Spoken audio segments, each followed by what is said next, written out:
Big up. Big up yourself right now if you're popping up with Jacob. Good morning for my American brethren. Good dub last night too for my American brethren. But we don't want to talk about that here. How are we all doing? Welcome in, United Spurs of America. I am Jacob. As you well know, if you tune in, this is Pop Up with Jacob. I've put the link in the chat.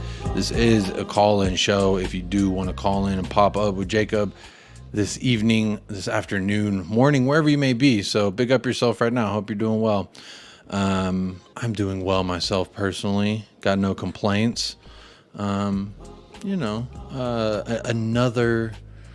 beautiful Friday. Actually, it's been a great day for me personally because I got to do this show. So I hope you're doing well. Hope you're doing well. If you are tuning in live, please do hit that like. If you're tuning in on a replay, please do hit that like as well. So you already got some people in the chat saying what's up. I'll say what's up before we get to the little bit of the topic of the day. Again, if anyone wants to call in, feel free to do so. If not, I'll be talking about a couple of different things that I wanted to talk about and then we'll end the stream. So not sure how long it'll be, not sure how short it'll be. Let me see what's up to the chat real quick. Ellie, Jacob, my man, I think you are fabulous and your pop-up show is truly tops. Big up Ellie, big up THFC till I die, the one and only. Big up Bobby K with 3 Spurs boys as well. Big up Talking Ball Call. How are you doing, my friends? Says big ups, buddy. Big up Adrian Stroka. There's the link right there. If you do want to call in. I have already a first caller. Let me bring her in off the top. We got the one and only Mia from Spurs Between the Lines. How are we doing, Mia?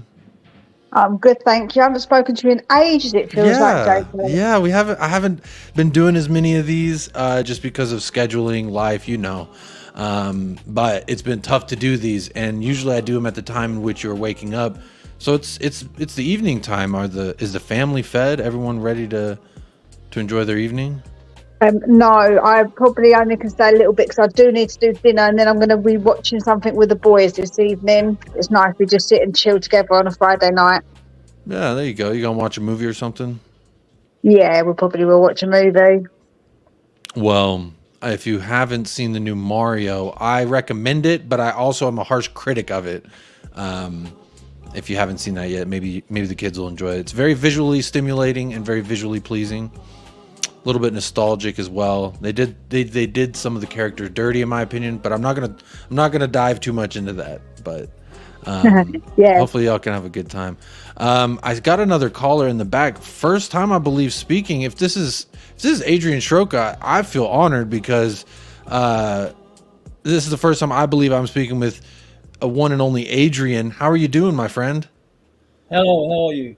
I'm doing good, man. Doing good. Are you Adrian Stroka? Do you mind if I ask from the chat? Because yeah, very nice to meet you. You're always showing love and supporting the channel, so I appreciate you. Appreciate you calling in. Very nice to meet you. Let's see here. Yes, this is me. Good to see you, man. I hope you're doing well. Big up Scott M, my Canadian brethren. We are playing you on Sunday in the CONCACAF Nations League. I believe it's in Las Vegas. Big up Scott. We're still friends, but on Sunday evening we're going to be enemies for about 90 minutes. But I hope you're doing well. Thank you for grabbing the YouTube membership, and we get one more deeper into the family of United Spurs of America here on YouTube. Big up yourself, Scott. Thank you for doing that. I'm going to star that. Make sure I thank you later. It says good morning, Mia. What's up? Jake the Snake. What's up, Dio? Alan Bennett, big up yourself. Let's talk about it. I mean, I really wanted to talk about the Premier League fixture schedule. I'm going to pull it up here so that way we can all see it, and I want to hear what y'all think about it. Let's see. Pull that up. There we go. Can y'all see that all right? Let me see if I zoom that in. Oh. Why is it not zooming in? I don't know why that's not zooming in. You know what? I'm going to go to Tottenham's website, actually. That'll be a better... You can see it that way better. August. There it is. Season opener versus Brentford. away at Brentford Stadium. And I believe they just did a little bit of business as well, Brentford. Get that out of there. What do y'all think about this opening little, let's see, that's 6 days between there, 7 days.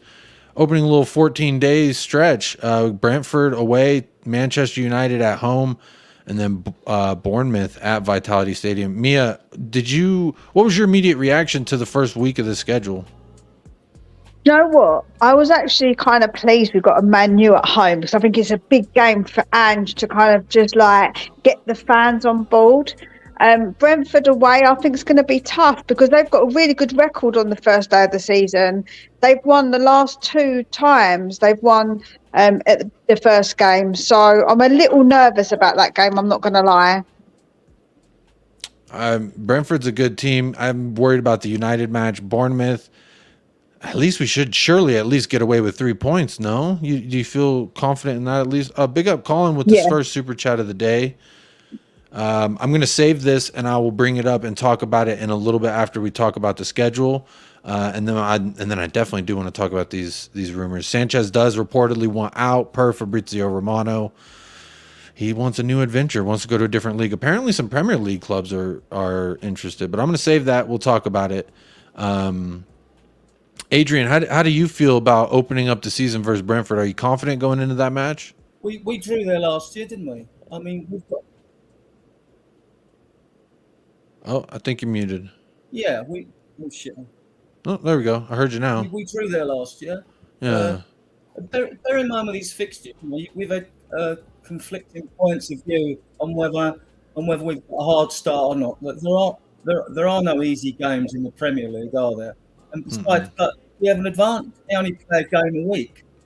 There has been a lot of comments on the finish to the programme as well. We've got all them hard games. But what's our advantage again is the top teams we're playing towards the end of the season, they'll be involved in European games, semi-finals. Arsenal might not be in the Champions League, then they might be in the semi-final or the quarterfinals of the Europa League. So no, I mean, with 1 game a week, I'm very positive. I'm expecting Spurs to finish 5th this year, and 5th qualifies you for the Champions League this year. Yeah, that is true. I feel like finishing 5th is a little advantageous. I'm not going to knock it because I'm all for it. I would love it. I just don't think it's going to be possible with everyone. If they continue to keep growing and keep strengthening their squad, if we continue on the trajectory we're on, I'm a little bit concerned about that personally. But you know what? Our first home game is versus Manchester United. That's going to be a big one. I expect the stadium to be bumping.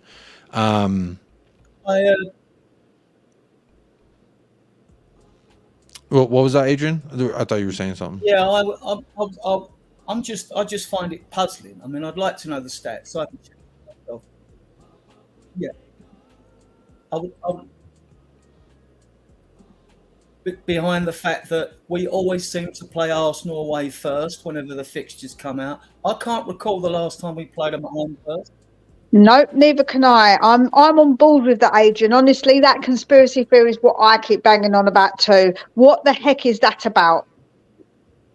Very dodgy. What is what about exactly? We always play Arsenal away first. We never play them at home first. I kind of prefer it that way. No one does? Is it? We don't prefer that? I kind of like it because you know what? If it gives us a chance to, in my opinion, to recoup ourselves, to regroup, and come at them again at home and hopefully get it done. I mean, I just remember the North London Derby, not this past season that just finished, but the season before, previous, whenever I think it was 3-1 versus them, and they got a red card, Rob Holding. So I kind of like playing them second at home. I feel like it gives us a chance to get it back. You know what I mean? If we don't do what we're trying to do at Emirates, I don't know. But September 23rd is when we play them first. And I like that we didn't play them again until way, way later in the season. I thought this past season that finished, I didn't like that Arsenal, that we played them so quickly twice before the season was over. And we had a whole bunch of season left before we could play them again. I didn't really care for that because I kind of like to play Arsenal at the end of the season as well. That's just my personal preference. But that's going to be a tough little stretch of games there, right? playing at the Emirates. Then we're at home versus Liverpool. I'm expecting Liverpool to be much improved as well. So September looks a little tough. Burnley, Vincent Company, Burnley playing us. I don't know what that's going to look like at the Turf Moor. I know we don't do too well over there. Anyone concerned about Burnley, Turf Moor to start off September? Yeah, I am, because we don't know what. It's a bit of the unknown thing, isn't it, with Company at Burnley? So it's going to be really difficult to know what's going to happen. But he plays very good football, so expect a real game at Burnley. Absolutely. Big up, Phil. I couldn't agree more. Sheffield at home should take care of business. Arsenal away, that could be very, very tricky. But, form kind of goes out the window sometimes when we look at these derby matches. But I think Liverpool at home, that's going to be a tough one. Do you know the one thing I will say about the Arsenal game is they're going to be particularly cocky because they beat us twice last season for the first time in a long time. They're going to be cocky, and that actually could play in our favour because they could be overconfident. That's the one thing, and they've never played the way that Ange plays. Like, they don't know, how we play, because Ange's playing is completely different. So I think actually they could get a little bit too above themselves and get a bit of a shock. Maybe. It's possible. And that's what I'm of the mindset, I think you know me well enough to know that I'm going to try to pull some kind of positive out of something if I can. And I think that that's a good positive to pull away from this, is that the fact that they did the double on us last season, that doesn't happen very often. Maybe they have a little bit of bravado going into that and we can surprise them. I think we may surprise a lot of people with Ange Postecoglou. I think for the first few weeks, it's going to take other clubs time to really get acclimated to what we're doing and understand what we're doing at the Premier League level. Because I imagine it's going to look a little bit different than kind of what he did at Celtic, but that's just, it remains to be seen in that category. Let's see, moving on to October, starting the month off, going through a man's backyard on a Saturday. Kenilworth Road, I guess is the name of that stadium over there in Luton. That'll be fun. I'm looking forward to that. I don't know. Like, on a side note, just kind of, right, this venue's been talked about all season when they, were first looking like, oh, they might be able to come up. And then if they did come up, would their Premier League stadium be up to code or standards? I think they had to put a certain amount of money into fixing that stadium or upgrading it in some kind to make it Premier League standard, right? Or are they going to play at a different stadium? Does anybody know? No, the game will be played at Luton, but one of the stands, when you go up the stairs at the back, it's so old you're overlooking people's back gardens. So, don't laugh, Last time I was at Luton, mind you, that was many years ago. Last time I went there, we won 4-2, I think. Last time I played. Sounds like a fun game. Do you know what's crazy? You've got teams like, when I've been to the Valley, Charlton, because I used to live near there, and their stadium's pretty decent. Do you know what I mean? For like a team that's not in any kind of good, big league. And then you've got Luton, like little old Luton. You've got to go around people's houses to go into their stadium. Like, it's mad, isn't it? It's kind of cool. I think it's kind of cool. 70,000. Say that again. Charlton used to hold 70,000. Oh, yeah. Wow! Years ago, they called it the Bowl, I think. Tottenham only holds like 67, right? 63. 500. They changed it. They upped it. They keep squeezing people in there, or they want to get more slim members. Maybe they'll have a skinny section. They'll have half price tickets for half the seat. Share a seat with someone. Kenilworth Road isn't even a 10,000 seater stadium, says Phil. It's interesting. It'll be. I'm looking forward to it just because it's something a little different, and I like the home feel. Right? There was a few years ago, Gareth Bale was playing versus what was it? Marine? Was it Marine? Mia, help me here. We in the FA Cup, we were playing Mariners, and he was in the backyard, and there was a photo going around. The guy's like, "Oh, I just woke up to find out that Gareth Bale's playing in my backyard." And can you imagine Imagine if we kick the ball over, we have to send Sonny round because he's the sweet one to go and get the ball back. Can we have our ball back, Please, please? sir, can I have my ball back? That'll be fun. And then Fulham at home. Interesting to see what that is. What that's going to look like. Palace away. October. I'm not too worried about October, but I'm assuming there's going to be some. I might actually go to the Fulham game because that's right near my birthday, so I might go to that one.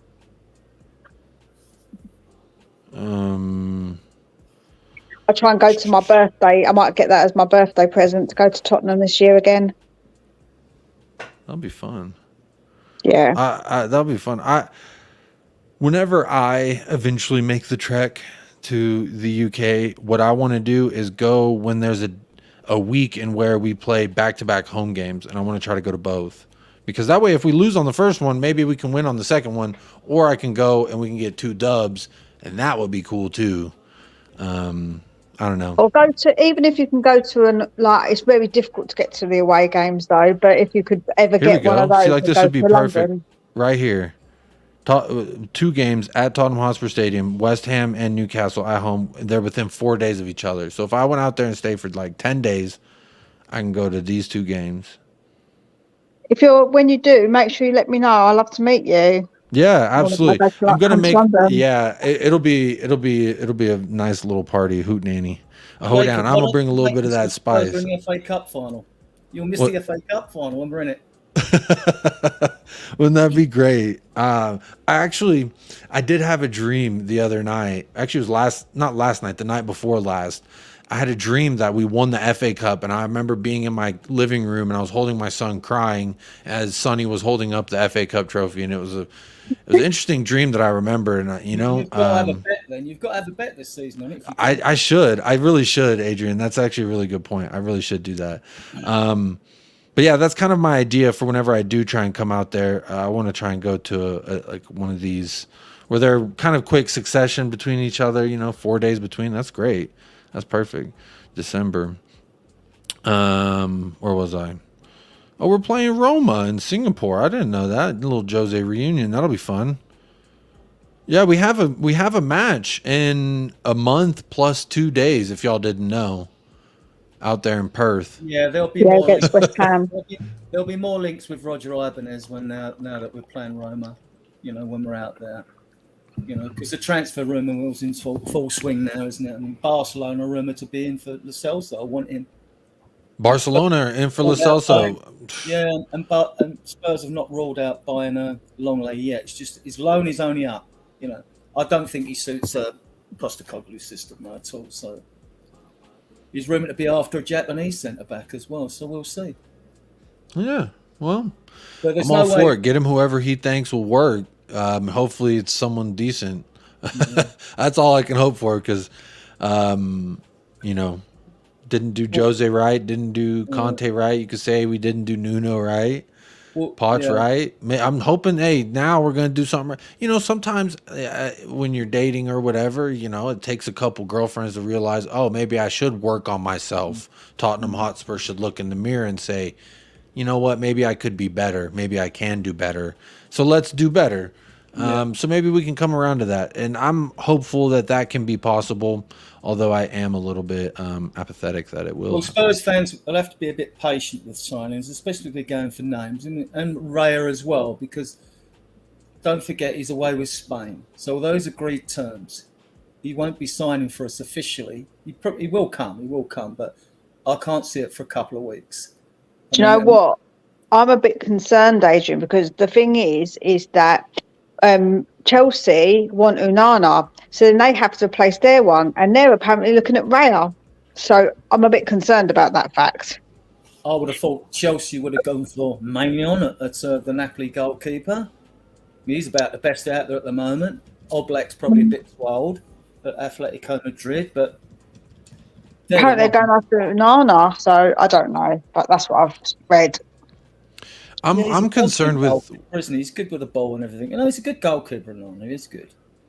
I'm a little concerned with De Gea leaving United that maybe they're going to try and snatch up Raya and then. No, I've just seen that he's in the talks with trying to sign a new contract. I've just read that a little while ago. There's a few United. Let me look. There's a few United channels that I follow, and they're talking about De Gea has asked to leave. Yeah, De Gea leaving Manchester United, and apparently Arsenal's bidding for Kai Havertz, which is actually hilarious. They've still got Henderson, haven't they, Man U? Mia, they've still got Henderson. Yeah, I think so. I thought did he go or did he go? I think he's been loaned out, but I think he's coming back. He's been loaned out, yeah. Because we don't know what Ten Hag thinks of Henderson. I mean, how good is Henderson with his feet? Is he good with his feet? I don't know. I've only heard like bad character things about Dean Henderson. I could be wrong. I don't know him well enough to claim that I know this or that the other about him. But hey, son, my son just busted up in here. Well, there's good and bad about Roger Ibanez because like he's a 6'1" right-footed Brazilian centre back. His game has moved on, you know, but he gets a lot of yellow cards and a few reds. He's got a bit of the Romero in him. But Ibanez can play as a right back and as a defensive midfielder as well. So you're getting a bit of a utility player. I don't know what he's like for pace. I mean, if we're going to bring in centre backs in to play that system, they've got to have pace, you know. Yeah, I'm all for it. Let's see here. Phil's asking, what do you all think of us being linked with Towson, center back from Fulham today on Sky Sports? That's interesting. Oh, speaking of interesting, I have arguably one of the most, if not the most, interesting minds joining the show right now. So I see him smiling. I think he's ready. Let me bring him in. I brought him in, but my layout is finagled. Hang on 1 second. What's up, Sean? What's happening, people? How you doing? Hello, Sean, mate. All right? Yeah, All right, how Adrian, you doing? how are you? Oh, I'm good, man. I'm good. Good to see you. Thank you for being here. Jumping on. Long. I just thought I'd pop on and say hello, see what you lot are talking about. Yeah. We were talking about the schedule first and foremost, and then there was a few other things that I did want to bring up in regards to, what was it? Just the regular links, like Sanchez officially is asked to leave. Apparently there's two Premier League clubs that are interested in him, but he wants to go to a different league. So we're going to talk about that. Højbjerg linked with Bayern, and just kind of general chit chat. You know, I got the day off, so my wife is home. She can take care of the kid. I wanted to do a show, kind of talk a little bit about the Premier League schedule. So let me pull that up there. I'll do that since Mia's not on cam, and that way the comments won't cover your lovely face there, Sean. Big up cursor. Jacob is 6'4". Wow, he must. That's very lovely, Chris Cranston. Thank you for that, Chris Cranston. If you're related to Brian Cranston, tell him I said what's up. Tell him to holler at me. Come join the show sometime. Let's see here. I wanted to talk about this match because Pochettino will be returning to Tottenham Hotspur Stadium 3 days after my birthday. So I like to look at my birthday matches and see kind of see which one's closest to my birthday, and then that I call that my birthday match. So it's interesting for me this season. Pochettino will be playing on my birthday match. Sean, what do you think about Pochettino returning to Tottenham Hotspur Stadium? Well, what do you mean? What do I think of it? It's gonna have to happen at some point. Yeah. Well, what are your thoughts? Like, are you of the mindset you want to boo him, hate this guy, don't care? No, I don't hate him. I don't want to. Is it the same vibe for kind of every Chelsea manager? Nah, I'll give him. Yeah, I'd sing his name if I'm honest. Like, I don't have any hatred towards him. He's not like. I was never really scrambling for him to come back, but I got fond memories of the guy, so he doesn't become the enemy in my mind. Like, and my internet's going already, so this might. Oh, there's Mia. This might be short-lived. You might, well, you never know with Poch. I think the fans will give him a warm reception because he took us to the next level. We now expect to be top 4 all the time. We never had that back, a decade or so ago. Our expectations were at best to try and get in the Europa League, and he changed our. Can I just say we have to give a shout out for Redknapp for that though, because Redknapp was the first one who got us into the Champions League, not Poch. Yeah. And I feel like that Redknapp doesn't. I feel like in the 18 months, what Redknapp did doesn't get held up enough. It's always back to Poch. And I feel like that Redknapp actually was the one who sort of started it in a way. True, Mia, because we were being written off because our last few games were like Chelsea, Arsenal, and we won at Man City with a Crouch goal to qualify, and no one expected us to win those games. That's what I'm saying. And look at that run in the Champions League with Gareth Bale, mate. Yeah. Some of the games were absolutely brilliant. So I feel like that. I feel like that it's a bit kind of like people forget about Redknapp a little bit, and I feel bad for him. I like Redknapp. Well, Poch had a big clear out. I mean, I did read. I stand to be corrected that during his 5.5 seasons at Spurs, something like 35 players moved through the club. Yep. So there goes Sean. Big up, Sean. Said he beat you for a short time. A good time, but not a long time. I think that's what the saying is. His internet. His internet was acting up on us. What does this say? Arita Bio not ideal, but no player we will bring in, but better than the crap we have at center back right now. Who's that? What team? I don't know that name. All the defenders have to have great passing skills. I agree with that. Here we go. Oh, it looks sunny out there today. Let me see what... I'm going to take the schedule down because I can't see y'all's faces as well whenever I got that damn schedule up there. So let me bring in another guest. Phil Coys. How are we doing, Phil? Army is checking in. What's cracking? How's it going, right? One of the Army has to check in everywhere because that way they make themselves known. That's what it's got to be done, hasn't it? It's got to be done. One of the 300, man. You're good?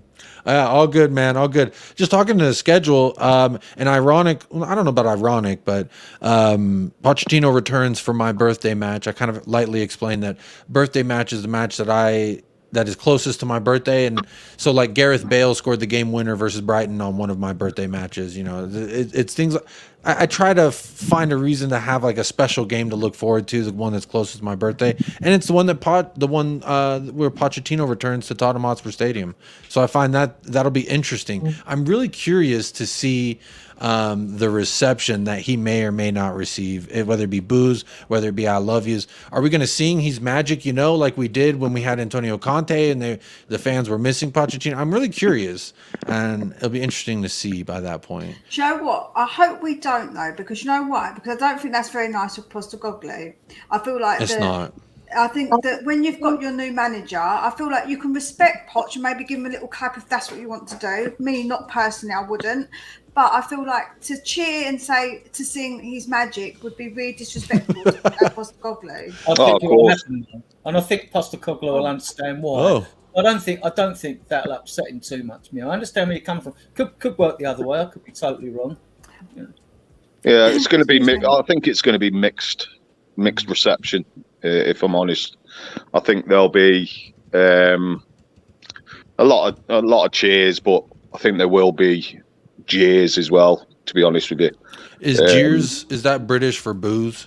Yeah. Okay, like whistles and like.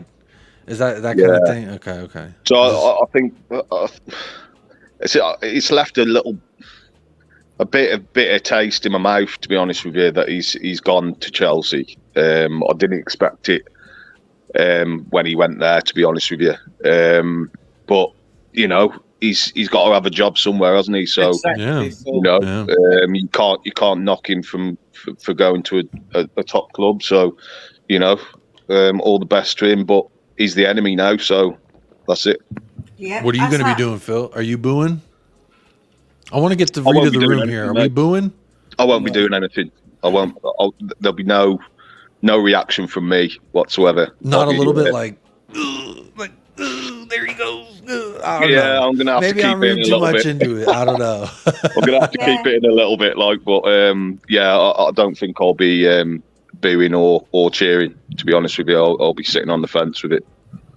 Do you know what? That would That's be fair. even more interesting if everybody just went silent and did nothing and just ignored him and just was like, I ain't even going to bother with you. Yeah, I mean, he's going to be walking out. He ain't going to be announced or anything, is he? Do you know what I mean? No, of course. Yeah, we'll already be a few matches in, so we'll already kind of know what the shoe feels like with Ainge. They'll know what the shoe feels like with Pochettino. Yeah, I think it'll be more, cheer for Postecoglou. If I'm honest, I think it'll just be that Poch being there will just be wiped out anyway. What if he tries to clap the fans? What are we doing? What are we saying? I'll let Mia or Adrian there.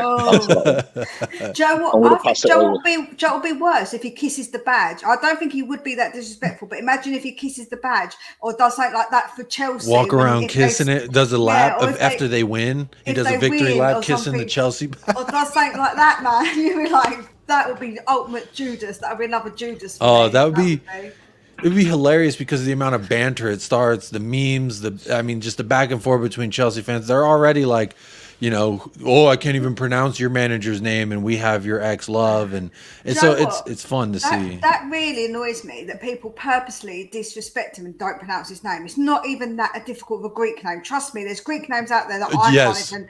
My wife's last name is harder than Postecoglou. That's what I'm saying. Postecoglou is actually pretty simple for a Greek surname. And spelling. The spelling is decently nice as well. Usually Greek names are hard to pronounce, hard to spell. You're mixing up words and stuff. And also, because if you pronounce them in Greek, the actual letters are sounded out obviously different to what they are. So it's actually Postecoglou because the P is actually a B. So obviously that can be confusing. Also strange. Leads to a nice nickname though. Instead, he is the Postecoglou. With like Papadopoulos or something like that. Yeah, Theodopoulos. That would be more interesting. Papadopoulos, yeah. Big up Mrs. RG says, hi, I'm late. Glad to be here. Happy Friday. Oh, happy Friday to you. Big up another member in the house. I love seeing those little membership things and all y'all checking in saying hello. Scott says, love Podge. Hope he wins the treble with them this year. He deserves so much more than us. Why do you hope he wins the treble? Why would you hope that? Scott, of all your takes, this one is diverse in the no sauce. I'm gonna put it that way. You take some of the takes you have. I'm like, I like it because you help keep me grounded. But some of them, you dip the fries too much in the no sauce. I'm gonna say this is a no. I hope they don't win nothing. I don't want nothing for Poch. If Harry Kane goes there, I don't care. I don't want him to win nothing. I won't celebrate him winning nothing. Absolutely not. It's Chelsea at the end of the day. So let's be real. Big up Marlon Has and Ashmatic. Whichever one this is, says all those people that sang his name in that game. I wonder how they're feeling now. They probably still trying to process their emotions would be my first guess because hey, it's just the reality of what happened. He had to get a job. Scott says obviously there won't be, but I would give him a massive cheer and standing ovation if I was there. Scott's I don't know if he's fishing right now. I don't know if he's on the wind up, but big up Scott. Hey, all opinions are welcome here. That one's just a wild one. They're all opinions are welcome, but we can disagree with them respectfully. Bill says we clapped for Saka, so nothing would surprise you. But that was, I think, everyone standing up against racism. Yeah, it wasn't like a. That's a little bit different. He will not kiss the badge. No way.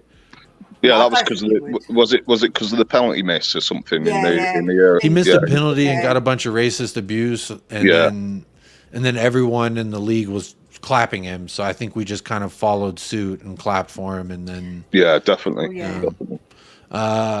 Big Ainge will be sacked by Levy by then. That'll be funny. Not actually funny, but like more of like, you laugh through the pain kind of thing. We'll be top of the league by then. Oh, we're gonna be top of the league. Adrian's coming in with the hot takes. Adrian's got hot takes tonight. Oh, this morning. It's not even noon for me. I ain't even had my brunch. Guys, we're gonna win the both. Okay. Hey, I'm not against it. Scott, with another stir of the pot, says we are not winning anything this year, so might as well be Poch. No, in my opinion, if they go from our club You know, I don't care what they do at the end of the day. Once they're not your manager and once they're not your player anymore, why do you care? They're not playing for you. I don't understand. But that's the thing for me. There is one particular exception that warms my heart. When Naeem left and scored for the halfway line against Arsenal in that final. So it did warm my heart. That was one time when a player left, I was well pleased. I just don't understand. Okay, so like for me, I view it like a relationship, right? Because I'm in a relationship with Spurs, and we broke up with Poch. It was tough. We were with them for a long time, but you know what? We moved on, and we got Jose Mourinho, and then I fell in love again.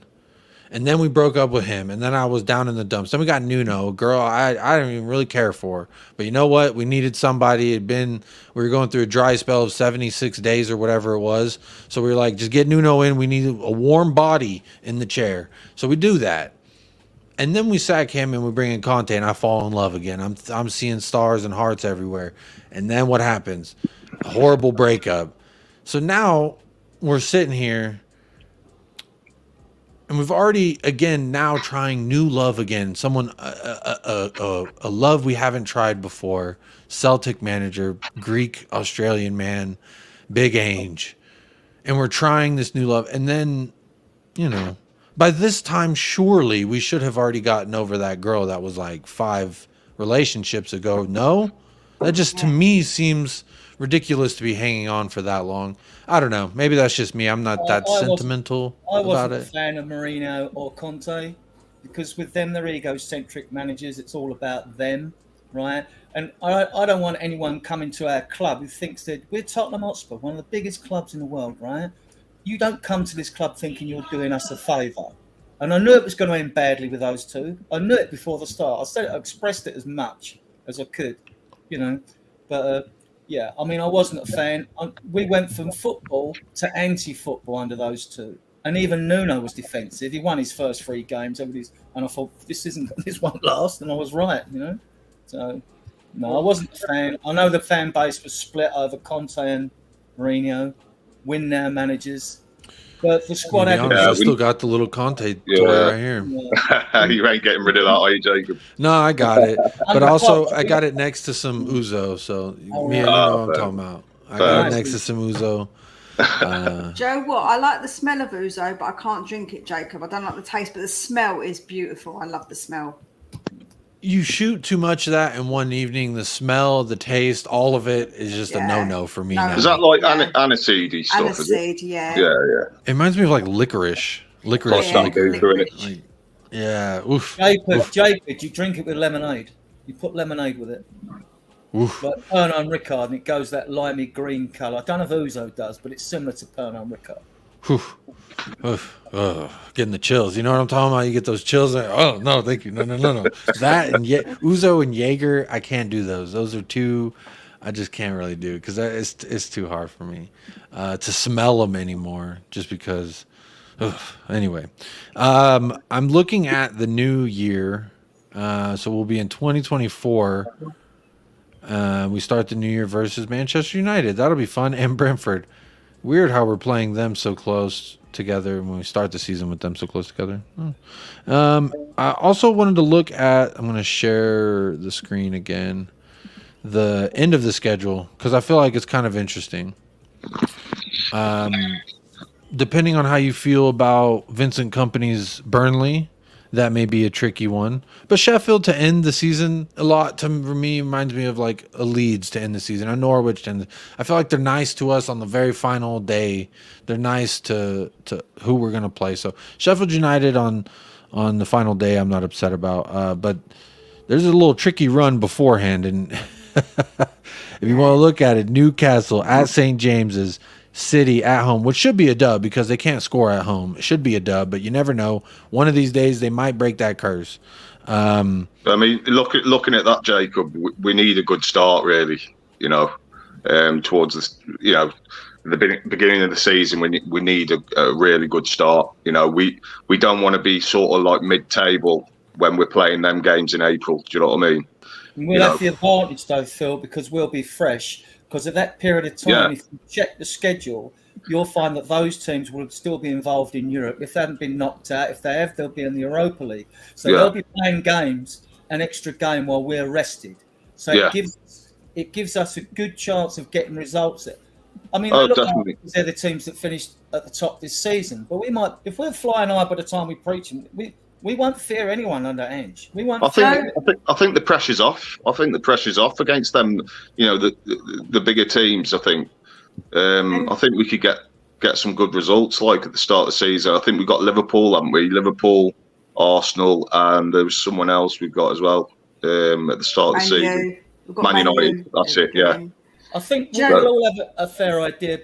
I always sort of judge our season by the time we get to Christmas. So, and everyone's got to give Ange a free hit till there at least. If things were going badly wrong, if his system didn't work because the Premier League's more dynamic than the other leagues he's been in, I'm sure the guy's intelligent enough to just tweak things a bit.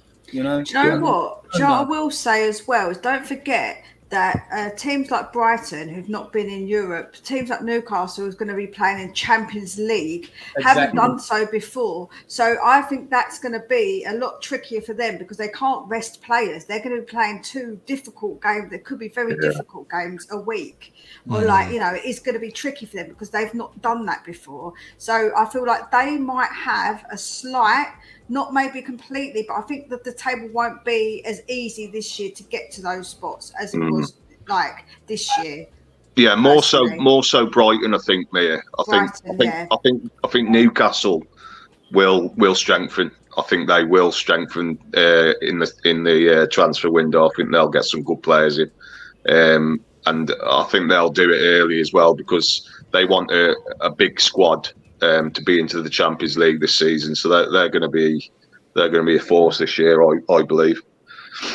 Yeah, you've I do also get got that. teams that approached games, say with Arsenal and Newcastle, who did better than we expected this season. They'll have learnt their lesson. So Arsenal and Newcastle won't have as many easy games as they had. They got a few late winners in them games, didn't they? Arsenal at home, even they got some. Yeah, they did. They didn't deserve all the games they won. Absolutely not. So this season, Arteta, the fans must be thinking, "Shit, was that the best?" Like when we blew the league, you know what I mean? They must think, "Is this our chance gone? Are we not going to finish in the top two?" You know, I mean, like Liverpool and Chelsea they will get better. Liverpool showing signs of improvement, although I'm not sure about that. They've got all these forwards, but I'm not sure about Nunes in place. There's teams that I've watched. I thought, well, usually football makes a fool of me, and I get proved that I'm wrong. Like, you know, so.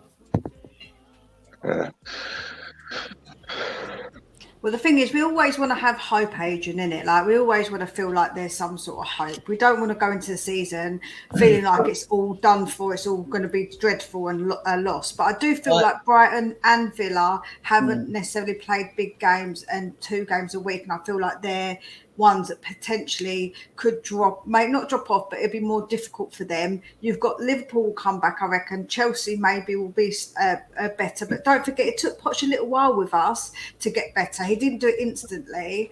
So I do feel like there's a lot of sorting out at Chelsea, but I do feel like Arsenal won't be up there as much as they were last season. I do think it's going to be a harder, tougher season for them this, because the thing is, the only way they can either go is either up one, which is to win the Prem, which I don't think they're going to do above City, and the only other way is down, right? I don't think they're going to surpass City at this point, and I do feel like other clubs will surpass them a little bit. Yeah. Well, what do you all think about like the lack of transfer activity with us at the minute? You know, are we waiting for outgoings first before we get players in? Or Phil, I was talking about this a little bit earlier on the stream, and the fact that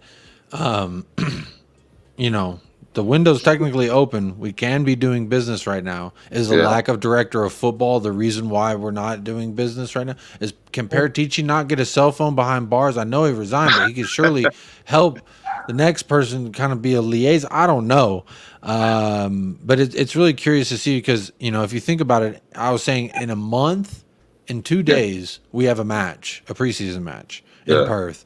So before we travel to Australia, I damn sure hope we've done some business, i.e. outgoings, incomings, etc. And we need to hurry up because we're sitting here haggling with Juve about Kulusevski over 10 mil. We're sitting here haggling with Brentford about the 40 mil fee for Raya. And I think we're trying to get it down to 35 or something, which to me, bro, just pay the 5. You get the English homegrown with Raya as well.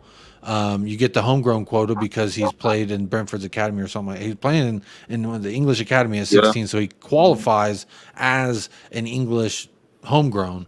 So think about it that way. If there's a little bit of English tax on all these players that we're saying, because if English teams buy English players, there's automatically a plus 15 to plus 25 surcharge. Yeah.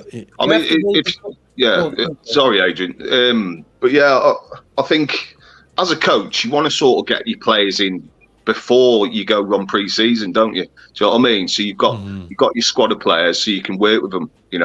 Get them working together before they start playing Premier League games. And it's just a little bit frustrating on my part at the minute that we ain't getting any business done. It's just like rumours and. Yeah, but Phil, I just want us to get it done and act like a big club and get these transfers done straight away. The window's only been open 2 days, and we will. But get agreements with players, but actually signing them. And bear in mind, right? But there's teams out there that are away with the Nations League now. They're not going to. But there's teams out there that are playing that are signing players. Like McAllister and players like that. He's playing out there with Argentina right signed now. Them. They've agreed everything, and the fees agreed, but they can't. Yeah. This is what we can be doing. This is what we could be doing effectively.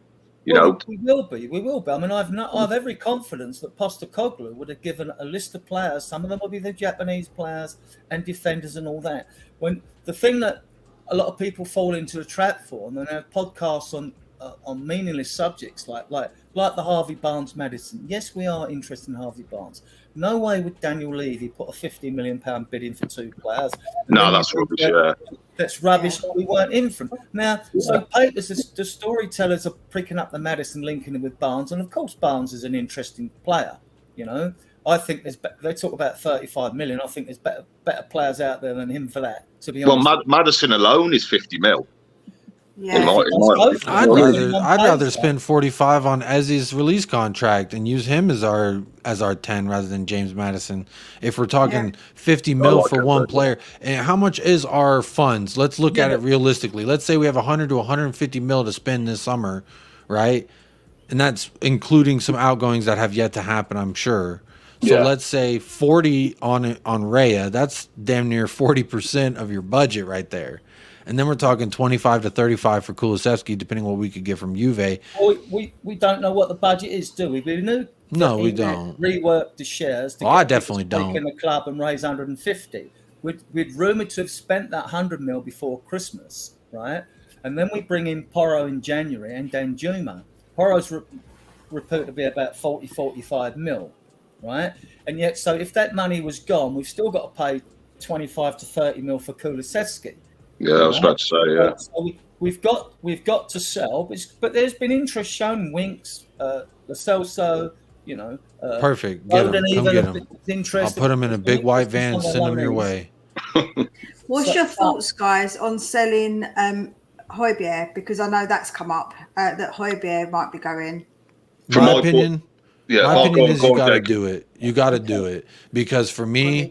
I'm looking at our roster, and if your name isn't Harry Kane or Heung-min Son, and you've been here for 4 or more years, it's time to go. And Hotspur falls under that category. He's just not at the level in which we need to provide. I don't know, from what I understand of Ange Postecoglou's system, I don't know that he necessarily would work in that kind of a. He more works with a Jose system, where he's that hard-nosed kind of. Defensive core Bissouma midfield pivot, wouldn't they, at the moment? Because unless we bring someone else in.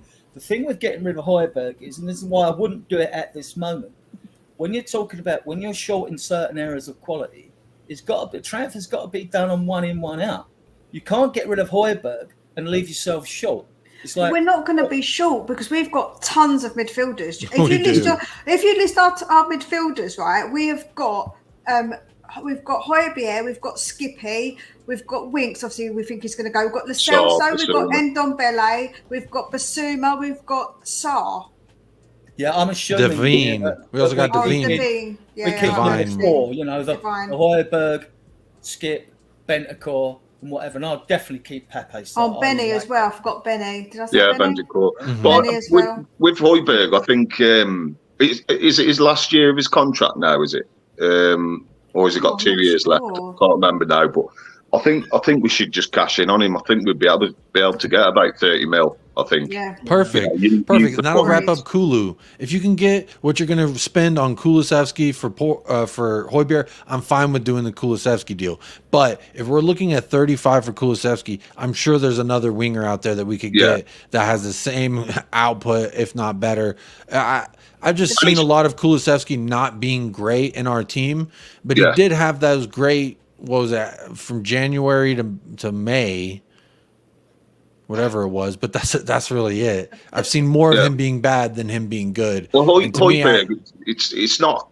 It's for me. I would sell him because I don't think he would suit Angie's system. I don't think he can get around the park as much as other players would in the transfer market if we got him in. I think we should cash in on him and use the funds to get a sort of an engine player in the middle of the park to suit Angie's system. I think Højbjerg purely it's down to him not suiting Angie's system, in my opinion. If he's going to play 2 number 8s, which looks likely, you've got to have a really top quality defensive midfielder, a deep line one that can sniff out trouble, stop the opposing number 10 from praying through the lines, help out the right back, left back, or whatever. I don't like the term wing back. It's a modern descriptive narrative for an attacking fullback. And if it means that a wing back, because it's some new term brought into football, is absolved from defensive responsibilities, then I don't want him in any team of mine, because you will concede goals left, right, and centre. So and do you know what else we didn't have when we had the defence with that midfield? It just, when it was Højbjerg, Skip, it just didn't connect, because neither of them were particularly good at going forward. Neither of them were particularly skilled on the ball, and it just feels a bit clunky. So for me, we've got so many. I feel like we should maybe loan out Sarr. I don't know about Skippy, but we don't get Ndombele.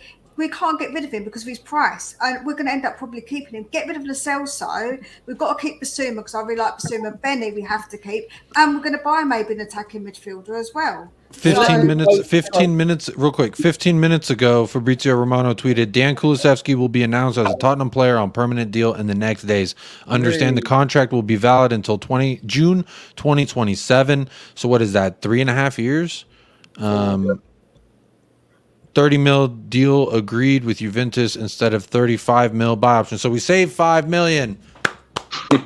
Well done, Levy. And that means if we could get 30 for Højbjerg, boom, there's a wash right there. And I'm fine with that. But I'm also of the mindset, if we look at our midfielders, Højbjerg is not the first on my list that I need to shop, that I need to get sold, right? To me, there's a lot of other midfielders that need to be addressed first. And I think there was a comment that I pulled up. The problem is, Jacob, is that Højbjerg is one that we can actually make money on. That's why it's probably more not important, but you can get money for him. So I think being able to sell him is going to be easier. Not more important, but easier. That's true.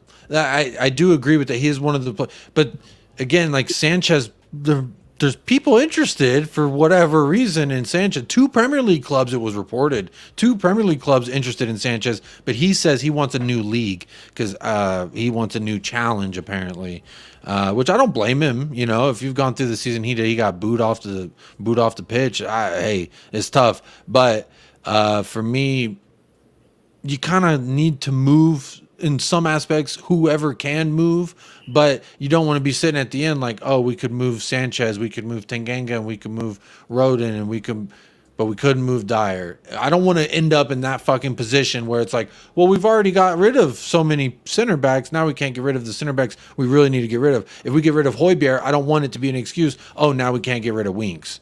No, we can't get rid of Lo Celso now. Sanchez and Tanganga should be the first centre backs out of the club. Dyer should be the first center back out of the club, and I stand tall. I stand firm on that. I would put money on him going. He might end up as a squad player. I mean, and you guys never win anything, right? No. Right? Yeah. And you guys.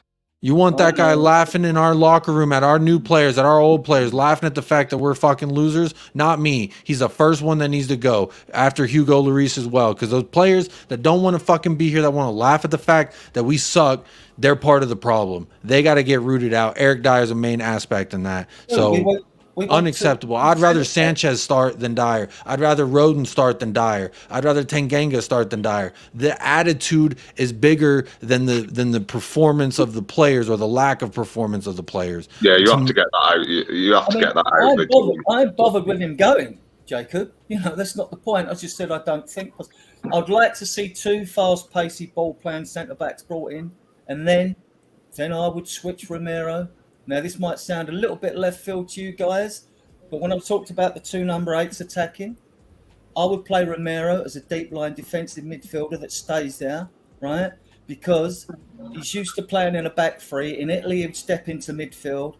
He's quick. He's got a good distribution on the ball. He sniffs out danger quickly, and he's over there to do it. And it's not too much of what he's doing now. We've seen him go getting sent off on the byline and things like that, you know. Also, if he's got a weakness, apart from his temperament, it is that he's not the greatest in the air anyway. And also, if you pushed Romero that little bit forward, he'd still be dropping back and helping out as a centre backs anyway. But if you pushed him that little bit forward, there'd be less risk of him giving away a penalty in our penalty area as well. What do you think? Yeah, I'll get what you're saying with his attributes and stuff. It's just whether he's got the capability of playing like a deep playing midfielder, you know, who can dictate play. I don't know if he can do that. I don't know if that's his game, but I get what you're saying. I'd rather have Bissouma in that role, if I'm honest, and then have Bentancur when he's back, or someone else who we get in the transfer window, and then have a James Maddison, hopefully. We get him through the door. Have him as the number 10. That's what I'd like to see. Say again? You could play them both. If two of a 3-man midfield, and Bentancur's a thing, and that ACL injury. It's people worry. Oh, will he come back with his good? It's going to be tough. They're very fixable now. ACL injuries. They're very. It's going to be tough. Yeah. So. And real quick, also, I don't want to spend long talking about this. I just want to quickly comb over this. The U.S. men's national team has reappointed Greg Berhalter, the woman kicker, as our manager. So USA promotes violence against women. So I hope whatever competitions we play in, we fail. Up Scott and the Canadians, they play us this Sunday in a final. So I'm really upset with the U.S. men's national team, and I hope they do as bad as Southgate in England. Moving along, there's a target that I've been talking about.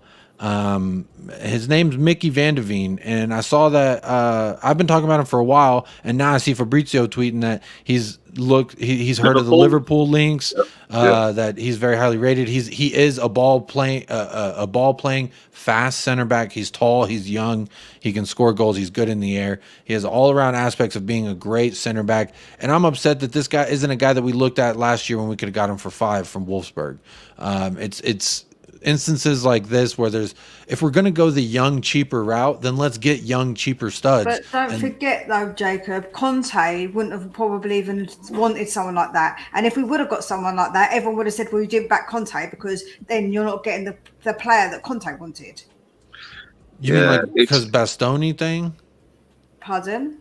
Do you mean because of the Bastoni thing? No, because what you just said about the player you just said, we should have got him when he was only 5 mil. Well, we're buying to Jed Spence. My But thing what- is, we're but buying that's- Jed Spence, and he didn't want him. So if we're but doing I'm that, we're buying saying- young, up and coming players. But what I'm trying to say is, if he would have got more players of that like that, people would have just said, "Oh, it's a cheap Levy signing." People wouldn't have wanted him. But now he's good. It's okay in hindsight to say, "Oh, okay, now we want him." Do you get what I'm trying to say? Like it's easy to do that when Conte wouldn't have probably wanted a player like that.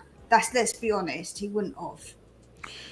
I don't know. I don't know necessarily, because he does in my opinion, the Bundesliga that I've watched, the matches that I've watched him in, he does seem to me like a center, like a Bastoni type center back, just younger, a little bit thinner, maybe not as good with the long ball. But I don't see why he wouldn't have been an option above a Clement Longley. I don't know what Longley offers. And so, like, we're still doing that kind of business. And we're even talking, I heard that we're still going to be talking with Barcelona in the next few weeks about buying him. And to me, God, we got to do better, right? We have to do better. I think it's all about good scout. It's all about good scouting as well, though, isn't it? We scouted Kim Min-jae. That's the crux of this whole problem. We scouted a player like Kim Min-jae, and we just didn't. We need to go down the Brighton and Brentford route, where we get these little gems, in the transfer market that are quite cheap, And there are players out there like Alex Scott, in the Championship, quality player. Get him I've never watched him, and I've been hearing his name for the past 2 weeks a lot. I must need to watch something about it. I watched quite a bit of the Bristol City, right? I looked him up yesterday because I heard his name brought up a few times. Do you think he's worth that money though? They want like 30 mil for him. That's a joke for a very young player. I know he is good, but do you not? Yeah. Well, you know what Levy's like. He sometimes he can get that price down, and really good question and whatnot. But I think we need to get these players in early, like an Alex Scott. I think he do wonders for us in the future. No, I get that. No, I do get that. Yeah, we need to spend 30 mil, 35 mil in other areas before we talk about Alex Scott. Yeah, centre backs. But that's the thing is, we've been linked with midfielders all summer already. We've been linked with wingers and all that, but hang about, we're linked with Harvey Barnes. What's wrong with Gill? What's wrong with giving Gill a run in the team? Yeah, I think we need. Well, I've seen of Harvey Barnes. He's a good player. Yeah, we do need create. No, rival fans. I was on a rival fan show yesterday, and they said to me straight up, Harvey Barnes would be better for us than Son. That he's better than Son. They said he's a better winger than Son is. I don't know about that. I was like, they kept trying to move the conversation along. I was like, no. Let's go back to who said. I think he's different. I think he plays a different game, though. Really, Jacob. I don't think they're very comparable. Maybe they play in the same position, but I think they're very different players. I don't understand why we're linked with Harvey Barnes. I mean, why do we need a left winger? I mean, obviously Perisic is. I don't know if he's going out the door, but. Whether he's a replacement for him, I don't know. But there is like Adrian said, there's other areas where we need to strengthen, and centre back's one of them. Yeah, I mean, I feel a bit sorry for Longley. When he played in France, he played in a back three. He played so well, getting in a French team, that Barcelona took him in a back four. Barcelona play a higher line, and Longley's not the quickest. I don't know if he was a quicker back in the day. And also to take in consideration, when I look at him technically, you'd say Romero is our best defender, but I think Longley is technically our best ball-playing defender that we've got, actually. But what hasn't helped, when you've got Perisic in front who doesn't defend, when you've had Davies who's been poor and doesn't defend, you can get situations that make a player look bad. I mean, I remember Winks I'm not a big fan of, technically a very good player, but I remember when Mourinho had Winks at Man United and they beat us 2-0 or 3-1 up there or something it was. We had Winks and Sissoko in midfield, and we had Aurier.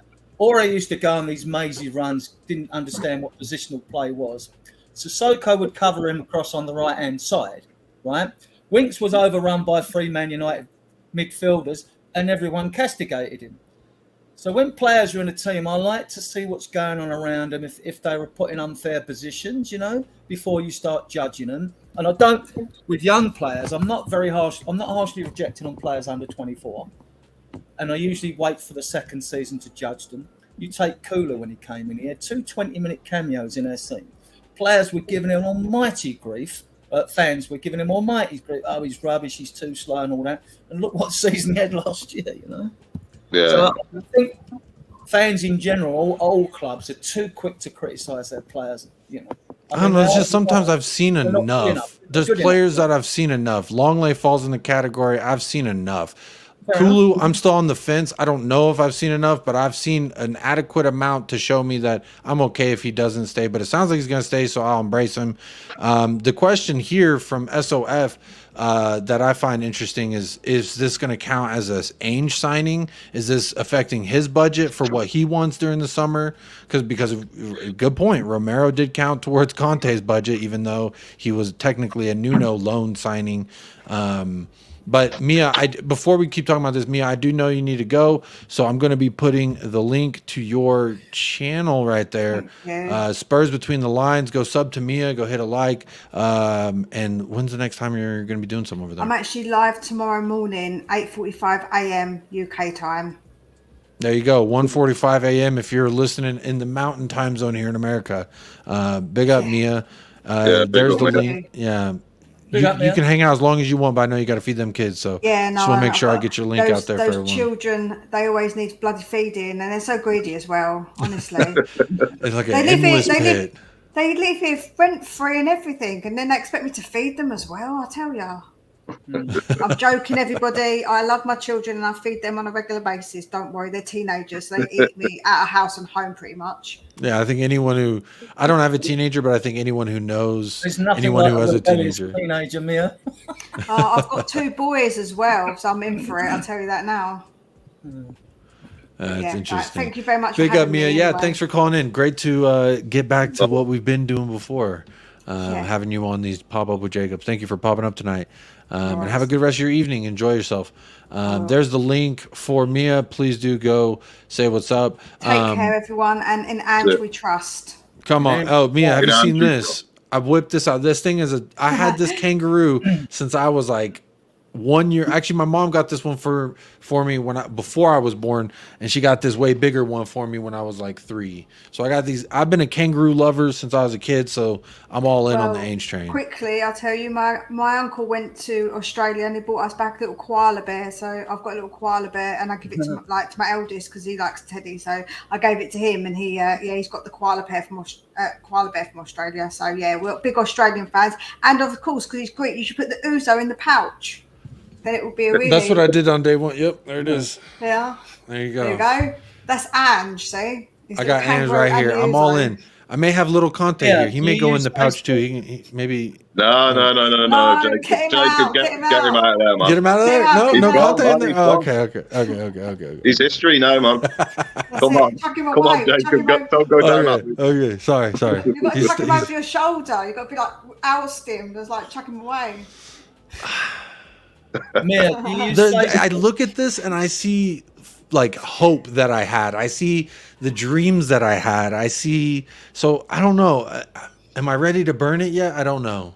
Maybe I should burn it and put a video up about it. I don't know. If someone super chats me enough, I'll burn it. I'll do whatever you want to it. But until then, he's going to sit right here and watch me and critique me and tell me, this club is shit. You know, so I'll be fun. Yeah. Big up, Mia. Thank you so much for calling. Have a good rest of your night. Adrian, you brought up Brian Hill, and I did want to share a little bit about how I feel about Brian Hill. I'm sure you've heard me rant on about him several times over the course of doing this channel. SOF says, I think Hill's leaving, especially if Barnes joins. He seems to prefer Spain over England, and he's lightweight for the league. My thing is, it's one thing if maybe you need time to acclimate to the league, but we saw him under Nuno. I think he had 17 appearances, 13 starts in all competitions, if I'm not mistaken, somewhere around that ballpark. I may be wrong. Someone correct me if you know in the chat. But I was always like, I just don't see it. I just don't see what everyone else sees. And I thought that there was one time where he had like really nice dribble, but then just did nothing with it. And I was like, this is what everyone says Adama Traore is not good, why he should never come to the club, because he's all pace, all dribble, and no end product. And I saw less of that in Brian Hill. And to me, it made me wonder, like, I didn't know. Oh, I didn't understand the love and the hype around it because I just didn't see it personally. When he plays in Spain, there seems to be a little bit more behind him, and I think he's one of those guys who enjoys playing in the better weather and a little bit less physical.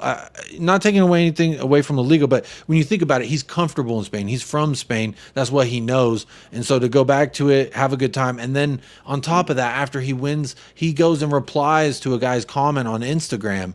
I don't know if you know this, Adrian, but someone commented on him, hey, he won Europa and he's excited and he's showing his thing, and someone comments, I hope they don't make you go back, please stay in Spain. And he did like fingers crossed celebratory, like he's hoping that is the case too. He just doesn't want to be here. And at the end of the day, I'd rather have Lucas Moura than Brian Hill, because at least one will die for the badge. Even if he can't do it well, he'll go down looking clumsy. But I think it's an attitude thing, and this kind of ties into what I was saying about Eric Dyer. Why I don't want the attitude, the mindset. I don't want those kind of mindset players. This guy's thinking about sunny Spain, thinking about tortillas and shit. No, I need you thinking about mash. I need you thinking about sausages. I need you thinking about rain and cold. That's what I need you thinking. And he's over here. Oh, I can't wait to sip a mojito on fucking the beaches of Mallorca or wherever the fuck. I don't know Spain, so anyone in Spain, I'm sorry if I offended you. I don't know where Mallorca is. What I see, like when you pick out Dyer and Davis, you look. Big up, Scott. You look at them when you pick out Dyer and Davis, and you think, do you see potential in them? Do you see a higher ceiling? You don't see it. When you look at Gil and Kulusevski, you see potential, and you see a higher ceiling. Now with Gil, I've been more impressed when he's come on as an impact sub, and Postecoglou usually makes his substitution because certain players have run themselves into the ground after an hour, right? I think Gil would be a very good impact sub, and he's worth keeping for another year to see if it works for him. If they sell him, they sell him, right? But I would keep him, because now you're looking at bringing something with potential. So, I mean, I like to see if the player's got potential as far as I'm concerned, I agree, and I'm not saying he's young. I'm not saying he's completely dusted, or like the book has been written on this guy like it has been with others. But real quick, Mia, sorry, I was just talking with Mia. Ellie with the American flag. That's what the American. Yes. I was gonna say American flag. Jacob. Yeah. I've got American Greek cousins, so I'm flying it for America. I got my Greek flag repping proudly. Yeah. I think we kick off in 30 minutes versus the Republic of Ireland. It'll be a fun one to watch. Definitely. But how are you doing, Ellie? Good to see you. I thought if I saw Scott, he's going to be dissing my Hotspur. So I thought I better come on and defend my man. Oh, I love it. Big up, Ellie. Big up. I agree with you all, right? I do agree with you all that he won't fit his system, but I think he'll be good as a bench player, just to have him on the bench to bring him on when you need to secure a match. Because one thing Hotspur will give you, regardless of what was said, he does have good running stats and he does cover a lot of the park. Because I watch him week in, week out.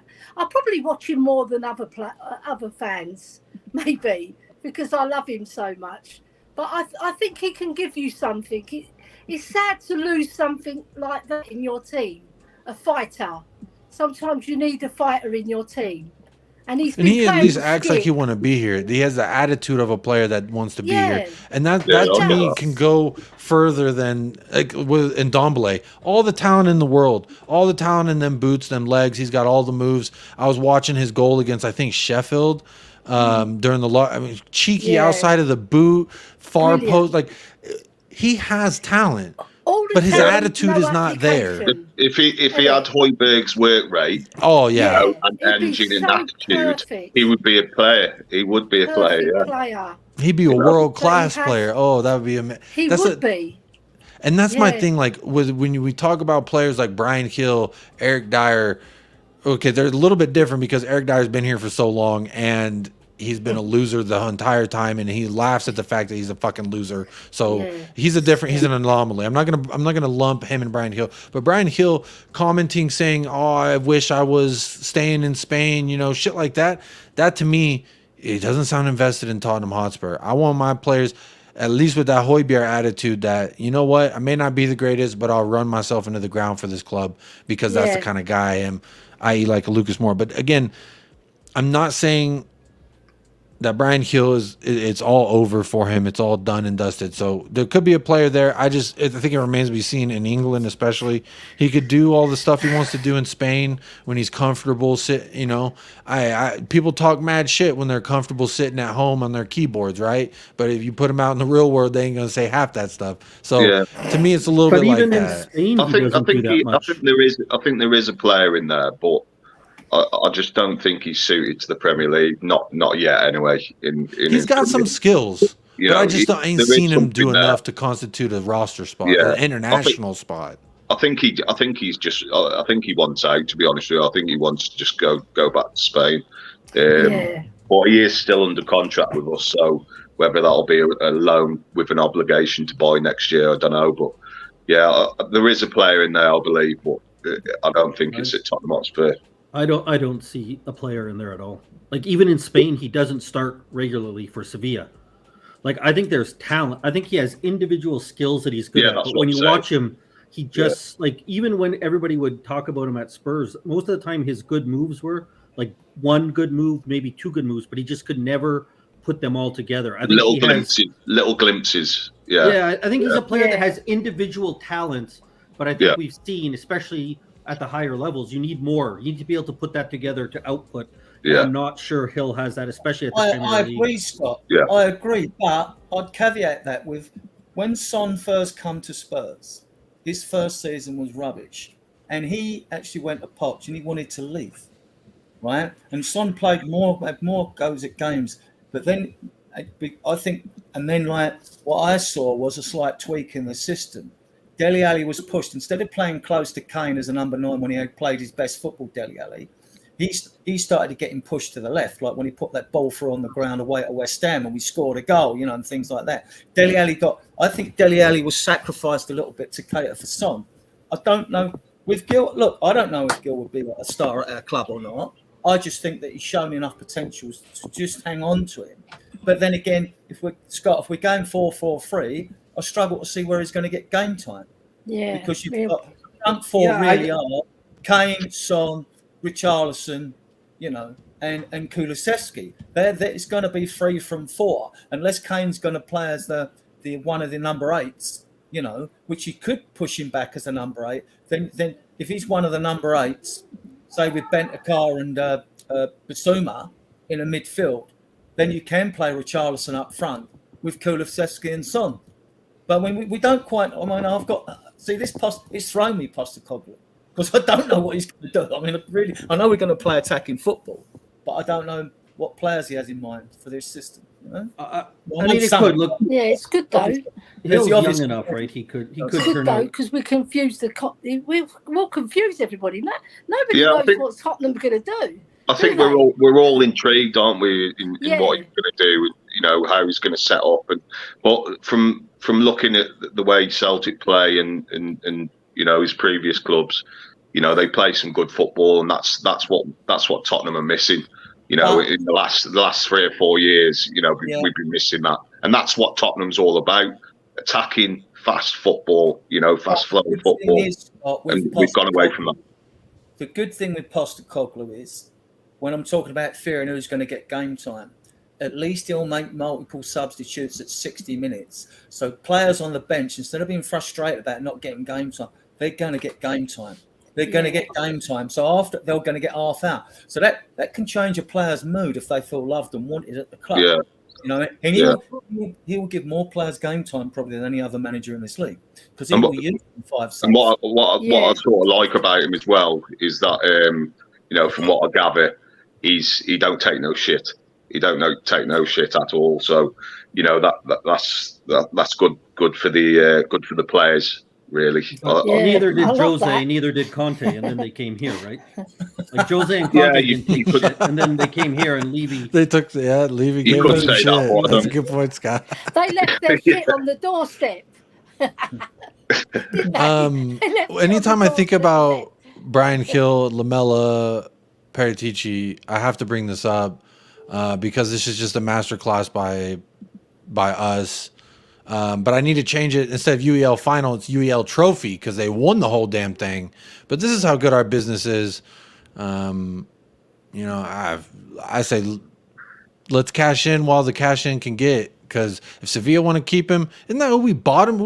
I just don't get it. I don't understand our business. We need some kind of direction, in my opinion. So I think with Hill, it's the same thing when Ellie is joking and she comes in about Højbjerg. What I'll say about both of them is I think they're both players who we can get something for. And we have so many players that we can't sell that I just think that when we have a player like a Højbjerg, we have a player like Hill who actually still have value and we aren't looking at being key to the squad, that I would move them on. And I'll say Ellie will be shocked when I say this.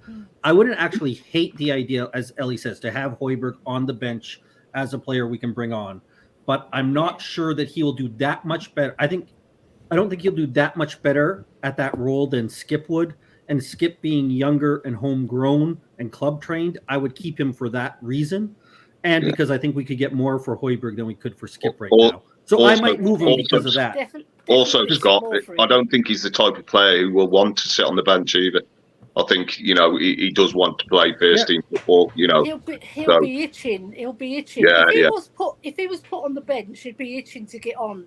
And he'd be in everybody's ears. Because he's very vocal, Højbjerg. He's a bit of a big mouth, you know. That's why I think he's well loved by the other players and well respected. And that can't be a bad thing in the dressing room, you know. I just think, sell him to the Bundesliga. I think Bayern Munich, where he started, you know, he might even go back there. But it's, you know what, he probably won't fit the system because he's not. I say he hasn't got the Shakira hips, you know, the loose hips. Move quickly. He doesn't. Yeah. He's limited, Højbjerg, but he'll give you, you know, he'll give you something else on. True, Ellie. He can't beat the press like Bissouma, can he? No, he can't. No. And you've got to find very little space in the Premier League, and you've got to be able to get that ball moving quickly. Yeah. I do want to say real quick, Ellie. Ben Kaufman, shout out. He used his members chat. It doesn't show up on fucking StreamYard, so I can't pull it up for some reason. But it says 2 times member says to like and subscribe.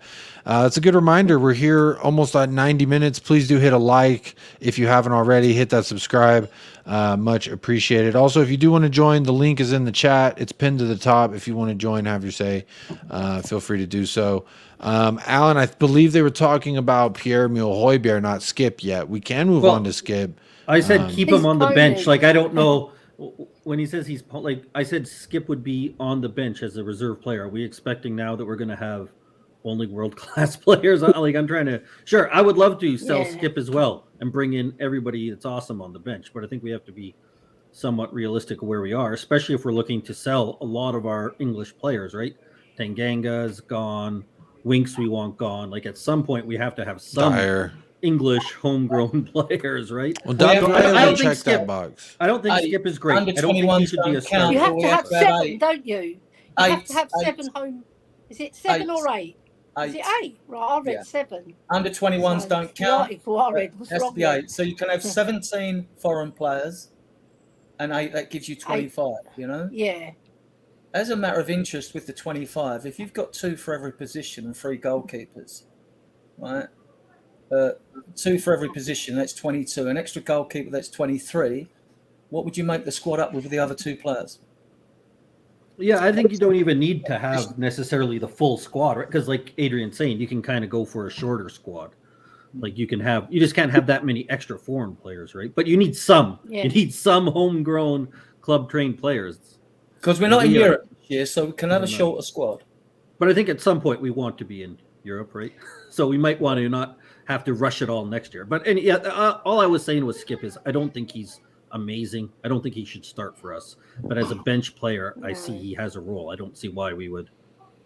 It's just tough. I agree with the sentiment that like when you're one of your top mentioned qualities is that you fulfill a quota, that you can't feel good. You know what I mean? Like when they do those diversity programs and HR's like, we need at least 3 ethnic people in these roles.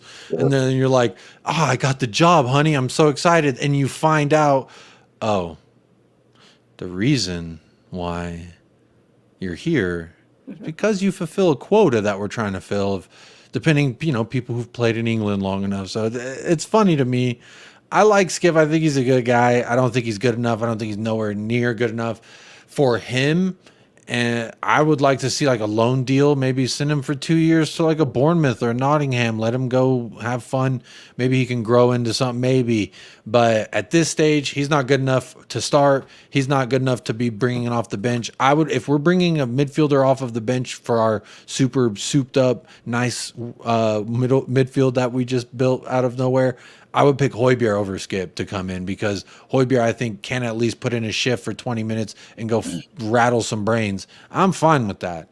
Skip, to me, I've seen enough at this stage to know he's not good enough at where he's at. Well, you're going to see Bissouma there, aren't you? Because he started to show his Brighton form at the end of the season. So Bissouma's going to be the deep line midfielder. Yeah, I think that's who you build the midfield around is Bissouma. One of your number 8s, then you bring another 8 in, whether it's Maddison or not. I mean, look, Sabitzer's loan at Man United is just finished. He's 29. And I think on the 30th of June his contract ends. Now, I'm not quite sure if it ends just with Man U or with Bayern as well. But he's a quality player, you know what I mean? So, I mean, like, you could bring, maybe he's one you bring in the wages. He might still be under contract at Bayern, I don't know. But he is a footballer, you know. They've got Ericsson. They don't want him now. Ericsson's He's still under contract with Bayern. Sorry? He's not free. He's under contract with Bayern still. Well, if they loan him out to Man United, they might be willing to loan him out again. I love the loan to buy. I love the loan to buy deals. I love them. If the player's crap, you don't buy them, you know? Yeah. Well, but here's what we do. We do the loan. We do the loan with no obligation, and then we're like, but maybe you can still let us have Longley. I don't get it. I think it is good business. I agree with you, Adrian. The whole let's get a look at him, and if we want him, we keep him. The deal we did with Romero, the deal we did with I like those deals because you kind of get to see him before you buy the car, and you want to drive it around the block a little bit. Yeah. But with Longley, it was like we're not buying this car, and we took it for a drive, and it wasn't even good, and now we're like, maybe we should buy this car, and it's like I don't like it. Big up Tom. Big up Tom. I mean, if we're short of money, we could get. If we don't know how much budget we've got, I mean, like if we were short of money, we could go for loans and get people in. I mean, how old's Mkhitaryan now? How old is he? Because he doesn't. He's getting on a bit now. I'm sure he's 33, 34. Yeah. So, I liked him back in the day, but he wasn't suited. Like if you're going to play a Romero with Roma or with. You know, if with Conte and all that, basically you've got to be a defender first and a footballer second. You know what I mean? I mean, Mkhitaryan is not that type of player, like you know. So. No. Oh yeah, Mkhitaryan. Yeah, he's a little up there. You know, we could play the mill all we want, but a name that I know we were never gonna get him. Okay. But I know we were never. Everyone just had his name on the tip of their tongues because he's the sexy player, big sexy player, Josko Gvardiol. Obviously, we're never. Okay, before anyone gets all like, we're never going to get him. What are you doing? You're crazy. You're stupid. You're so deluded. He's going to City. You're deluded because you want a player who's good. I don't understand attacking people for wanting players who they think are good, regardless of where our club's at and where the competing clubs are at. But he's going to City. So the elite players want Champions League football. You can cross him off. Torres didn't want to come to us. No, well, I don't agree. I don't agree with that, Adrian. Let me stop you right there real quick because we got Champions League football last season. Who did we attract? Perisic, Longley, Foster, Spence. What did we? Who? It wasn't Bastoni. Wasn't like, oh, y'all got Champions League. I'll come. You know what I mean? Manchester United attracted some top talent. I mean, I get it. They're Manchester United, but without Champions League football. Chelsea, no Champions League football, and they still are attracting top talent. Bastoni loves Inter. He's never going to lose. And the same thing with. And we had Conte as well. Yeah. And we had Conte, a serial winner everywhere he's gone, and we still didn't attract him. Because they want. Let's even this out and be a bit fair. We can be very harshly critical, which Spurs fans usually are. But we got Kulusevski in, we got Bentancur in, we got Romero in. I think they're stunning signings. And Foster's had had a good season for us with the games he played. He's done okay. He's better than Hugo. We want better. But I mean, it's not what we need. But we will get Raya. And he's just not good at low shots. And you've rightly said, I mean, under that system, Skip and Højbjerg, unfortunately, will only end up with squad players that need to come in, because if we've got Bissouma playing as that deep line, defensive midfielder who can dictate play and push the ball forward, I don't see them getting much game time if we're playing with 2 number 8s, because they're not number 8s, either of them. I know Højbjerg can get forward, but you've got to be able to get forward and make things happen. If you get forward like an Emerson, and although he's vastly improved, and you don't know what to do when you're in a forward position, which is what he's like, you don't know what to do. It's just like he's lost. Sort of surprised to be that far up the field. Like, what am I doing here? Sort of thing. But he's a good defender. I mean, Emerson. But you want players who can make things happen. I mean, when I watch these YouTube videos, people say, "Oh yeah, but you're watching these videos." They go, "But when you watch them on players, it always shows them in a good light." I said, "But that's not what I'm looking for." When I watch them videos, I'm looking for their players. I'm looking for players that move the ball quickly, that have got an intelligent awareness and a positional play, and they can make things happen. That's what I'm looking. If I watch a video on a striker and he's tapping in 20 goals a season for 5 yards out in the box, that's not going to impress me that much, It's just. I agree with you. I agree with you on some of those aspects. Big up Bobby K and Ben Kaufman as well in the house. Says, wow, you got Captain Positive and Melissa McCarthy on screen. Man, Jacob, you got connections. Yep, we got him. There was a question for you, Ellie. Elias is asking, what's up with the American flag? Right, the American flag, I've got American cousins, so I'm flying it for them. There you go. Come on, America. Hey, and we beat Mexico 3-0. So, I mean, 3-0. So, come on, talk to me now. Woo, 4 red cards. 4 red cards. That was fun. Weston McKennie got his shirt ripped up. There was some fighting, beers getting thrown. It was a typical USA versus Mexico match, and it was very fun. Had fun with that last night. Scott, we'll see you on Sunday because it's USA versus Canada in the Nations League, CONCACAF Nations League final. So that'll be fun to watch. Big up Ash in the house. Ash Maddock, how are you doing, my friend? I'm good, my people. Good to see everyone on the show. Nice one, Ash. There you go. Nice to see you, mate. Nice to see you. You know what I mean? Why not? Yeah, you popped up with Jacob, and you know what? That's a good time when you do. We were talking a little bit. Well, I started the show talking about schedule, etc. But I'm curious to know what you think about the schedule, the start of it, and particularly the end of it. We've got some rough stretches there for us. What's your take on it? Look, it's going to be tough no matter what. We're Spurs. So we've always got everything against us. And the manager, I think he's had it hard all his life. We are typically the underdogs. I love it. I say bring it on. They can try to put us down, but it's only for so long. It's only for so long they can hold us down. So it doesn't matter to me. Like right now we're in a project. So we're going to be building the first few games. It's not going to go to plan. But if it does, it's a bonus. Do you know what I mean? Yeah. They did screw us over at the end. I'm not gonna lie. I can't escape from that. That end bit. But if it's meant to be, it's meant to be, my guys. If it's meant to be, it's meant to be. But they say it's computer generated, but I don't know. It's a bit fishy. It's a bit sus. I can't lie. So, do you feel like the pressure's off a bit though, Ash? Like with them early games with Man United, Liverpool, and Arsenal. Do you think I don't think the pressure's off, because I was listening to other shows, and some fans, I'm not naming no names, but some fans think we're going to be in a top 4 race, and I can imagine. It's not me. So some fans, it's not me. I'm going to put myself out. I'm thinking 8th, like 6th would be overachieving. If I'm not gonna lie, that's my expectation. It's a top 5 for Champions League this season. On that, how they do that. I agree with you, Adrian. I agree with you. There's gonna be a couple of teams that slip up. Newcastle, Brighton, never been there before, so it's gonna be like unheard territory for them. And also Aston Villa. Like, it's been so many years since they've been in Europe, so I expect at least 3 of those teams in that 7 that's above us to kind of make a few mistakes. But nonetheless, I still think because we're doing a new style of play, it takes a while for the players to adjust to that attacking style of football. We saw when Ryan Mason tried to do it, what happened. I'm under no illusion that if we go to a 4-3-3, it's not going to be all sun and unicorns jumping around, it's not going to be a bed of roses. So I just suspect that during the season, at some point, we're going to wet the bed. But it's not going to be your panic station for me.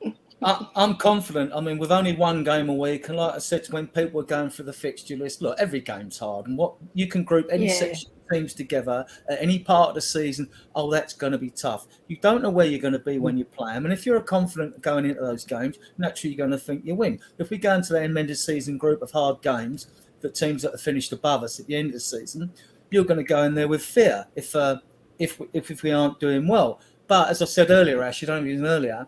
At that time of the season, the end of the season, those teams, Newcastle, Arsenal, Man United, Man City, they've got European games to play in midweek because they'll either be in the semi-finals of these competitions, quarterfinals, or they'll have dropped down into the Europa League, right? So we'll be fresh. We will be fresh for this season. We will be fresh. And I agree at some point, but I just feel like those teams you just mentioned, they're further along in their project, so they're more set.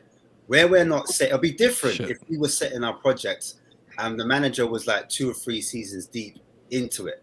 But where I think it's a new project, I just think you're going to see, even like he said it, in Scotland, in Japan, all the fans say he starts off slow.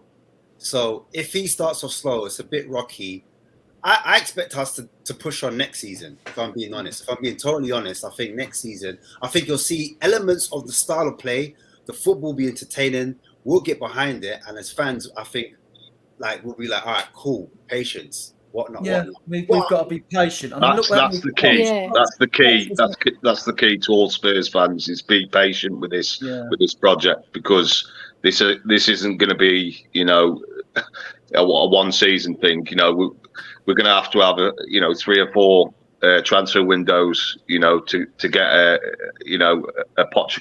postecoglou team, and to get him playing the way he wants us to play, So it's not going to be an overnight thing. This is going to be a long-winded process, definitely.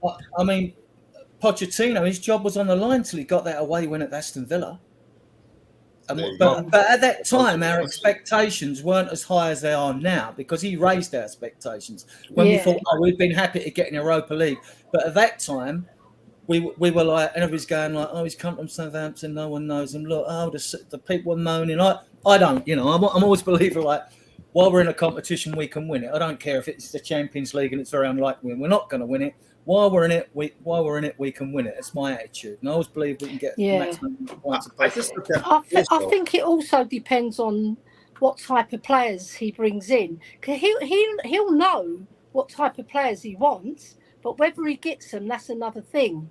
Because we've seen it so many years where managers have come in and they've not got their first targets. So I want to see a change in the club's mentality and give the man what he needs to build his team, so it gives him the most chance to get up there in that top 5. If he doesn't make it, it's because they haven't backed him, right? They have to back this manager, because if they don't, then he's going to fall like the other managers. Don't be fooled. Well. He will fall. Yeah, I won't bring in lazy players, that's for sure. Yeah. No, they'll be scouting them properly in terms of their work rate, their attitude, their skill on the ball, because he likes technical players who can move the ball quickly. If he gets those type of players in, he's got a chance to succeed. Yeah, just to add to that as well, I was going to say, Ten Hag, obviously, different manager, but again, attacking man, came from Holland, and he came with his attacking philosophy and found out really quickly that this is the Premier League, this is a different ball of fish. So he came up, he stuck to his principles. First 3 games didn't go to plan. I remember Brentford pressed them very well. Van der Sar wasn't really good at passing out from the back, and all of a sudden they lost their first 2 or 3 games. So I could see that happening with someone like Ange. I'm not saying it's going to happen. I'm just saying that because we're playing teams like United, we're playing Brentford, it could go that way. The fixture list, the way it's set up, he could possibly draw a couple games and lose a couple games in the first few games, and then before you know it, and it doesn't matter if they've been back, because if you think about my man Ten Hag, he had Anthony. Anthony was 80 to 100 million. He got Ericsson and one on a free. So these are all type of players that he kind of wanted, and it didn't. I think it was until like January, then he started to see the team to gel, and he started to get the players that he wanted in. But yeah, that's just my opinion. Casemiro as well. Casemiro, exactly. Yeah. So, And If, also, if, if Ash, if things were Martinez to time as well start for the horribly coach. wrong, I could see him. Then he might think, okay, the Premier League's a different ball game. We're playing with 2 number 8s. Well, perhaps I just better to steady the ship. I better go with 1 number 8 for now. Like, maybe just, he might, Yeah. you know, we might.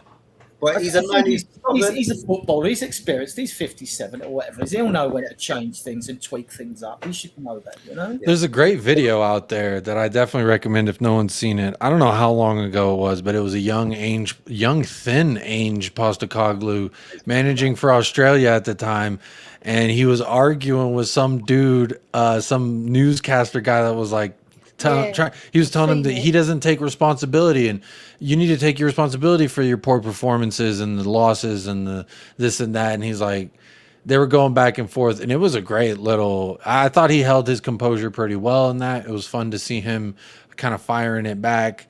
Definitely, it just popped up on my YouTube. I guess the algorithm brought it my way, but it's fun. Yeah. I can't remember the guy's name. Phil Collins? I don't remember. Craig Foster. I can't remember the Craig guy's name. Foster. He's Yes. an Australian. Craig He Foster. played for Yeah. Australia. He was a player. Oh, okay. He used to play for Right. Australia. Yeah, just Google Craig Foster versus Ainge Postecoglou. It's Yeah. great. It's a It's great good. little. Yeah, it's a good little He fight. puts him in his place, though, doesn't he? Because Yeah, he he does. He was- basically says, does. "You're not my employer. You're not going to make the decision." mate. I'm You're going to just respect in the opinions studio." of the people who are more educated on the matter. When he Yes. said that, I was like, "Oh, get him, Ainge, get him." I know. He's like, "Luckily, I didn't report to you, and that's not a knife. This is a knife." And I was like, "I love it, Ainge. Get him." It was a beautiful sight to see. We're quite stubborn, us Greeks. We don't like to be criticised. You don't say. Have you seen Postecoglou do his training sessions? Oh, they're magic. They're I've seen the- absolutely Players brilliant. Forward You'll ball, just- and he's very inspiring to the players. He's going to them like, that's it, forward ball. No matter which team's playing against each other, he's inspiring. The ball by- never needs to stop. Set up. Yeah. Forward ball, guys. Forward ball. No sideways ball. Pass the ball forward. He's going forward, and all the time. Then when the other team get the ball, he's going, go on forward. Yeah, good ball, Johnny, or what his name, good ball. And you sit and you think, this is what we wanted to see. Like prior to our free anti-football managers we've had recently, we went from Poch to playing football to being anti-football. You know, people used to love what most people say to me, different clubs. Oh, I like watching Spurs play. They're good. I haven't had it under the last 3 managers, though. You But know? that's not because of our managers. That's because of the players. Because we've seen Jose, we saw Conte. Both of them were saying all the time, "Go forward, pass the ball forward, pass the ball forward." And I our love the players Delhi, would pass it back. the Delhi and Dyer argument that we got to witness on Amazon Prime. He was basically saying all we do is chuck it long and pass it back, and then chuck it long and hope for the best. And I don't know. I just feel I think we're in for a rude awakening if we think that Ange coming in is going to change the style of football we have with the players we have. It will. We Pep Guardiola to our team the past 3 years, and our players cannot play. I disagree there, Scott. football. He will change it. He will He change will. it. The players can't play that way. No, he will But change they, it. he won't Because have I've got a those theory. players, will he? He'll have different players. to My play his theory style. maybe- We'll see. Nobody else did. But My theory might be right or wrong. When they're in Italy, Italian players, if you go back to the days of Tardelli, Gentili and all that, like Italian players have always had this sort of like defensive mentality, and they can play those systems perfectly. They're probably the best defensive football-minded players in the world, Italians, Yeah. right? So they're like that, right? Now you're introduced into a British league, which has always been fast-paced anyway, right?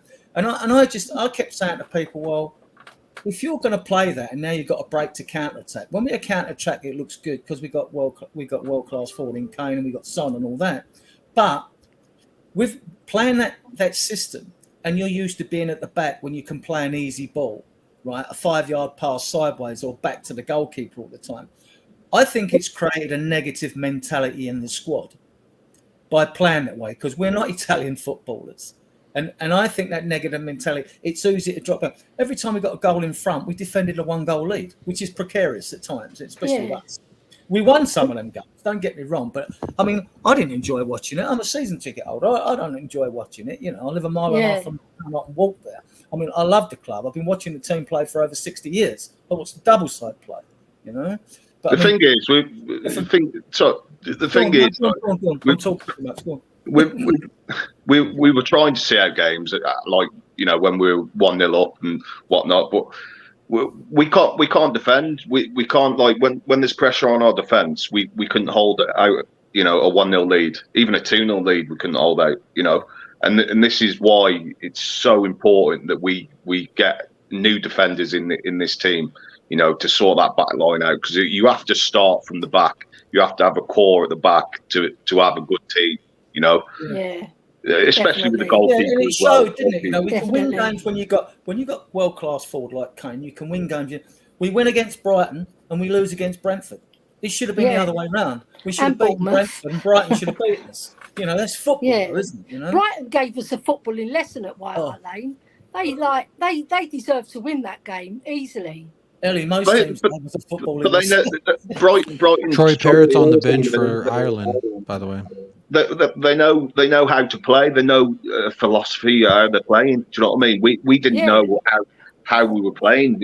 We were confused in how we were trying to set up. You know, on that Troy Parrott bit, there was no continuity in our play. No. Jacob, did you bring up Troy Parrott? Yeah, he's on the bench for Ireland. I just want to say a few things about academy football, right? Because I've watched academy games, because I can go to the games. You can get in free if they're at White Hart Lane on your season ticket. And you get a lot of fans that don't go to these games comment, why isn't he in the squad? Why doesn't he do that? Forget the 2 cups, because these kids are 18 at best, right? So forget Mikey Moore and others that played in. Some played in both them cup finals, right? There is some news on Mikey Moore that I was saving. According to Fab, we're trying to keep it. When you watch those games, I mean, the first game at White Hart Lane Stadium before the stadium opened was against Southampton. We won 3-1. I went to that game. Yeah, I went there. Neil Bennett scored the first goal. Yeah. And the 2 players that stood out on that pitch really were Harvey White and Oliver Skipp, really.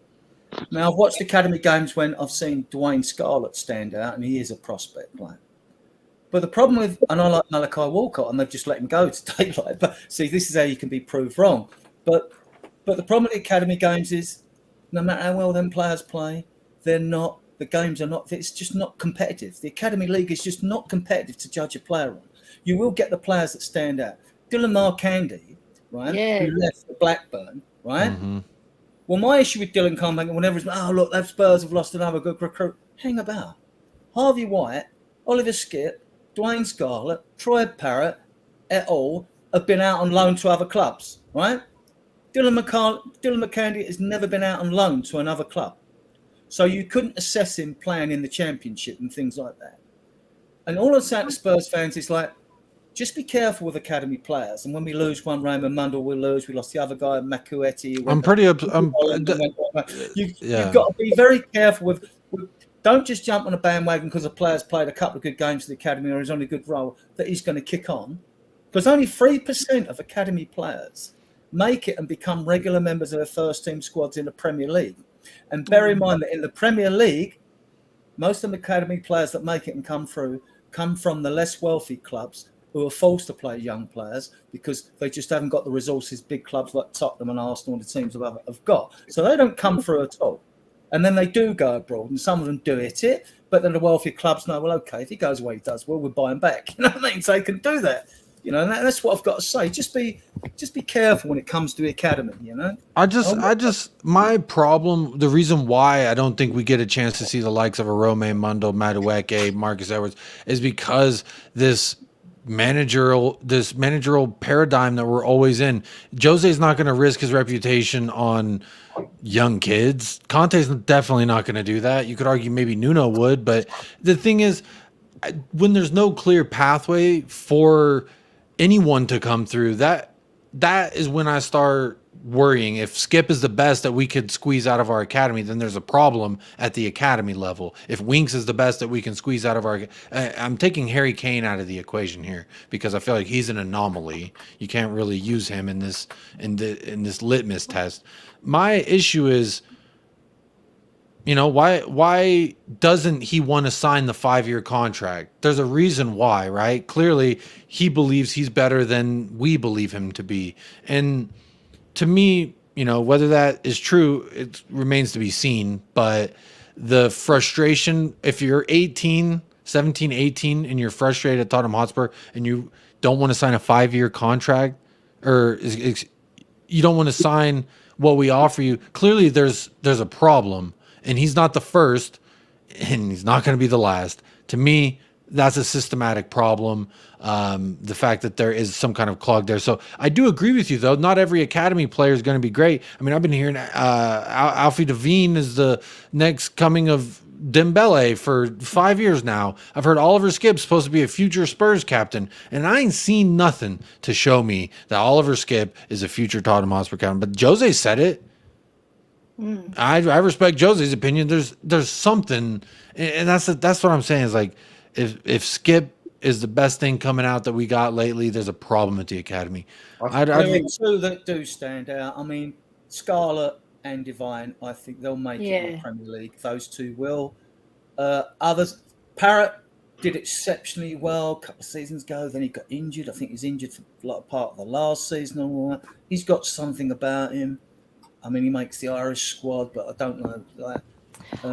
He makes the bench. I saw him play for Preston against QPR, and I wasn't impressed by Parrott. Yeah, I mean, that's just one game.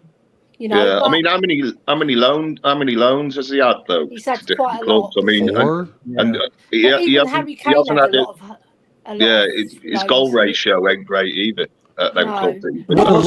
Seasons ago, but it's not now. The younger kid, Donnelly from Northern Ireland, the striker, he looks well. But but Troy Parrott is he 24 now? Is he 24, something like that? So you sort of want a player like that to kick on now. Do you know what I mean?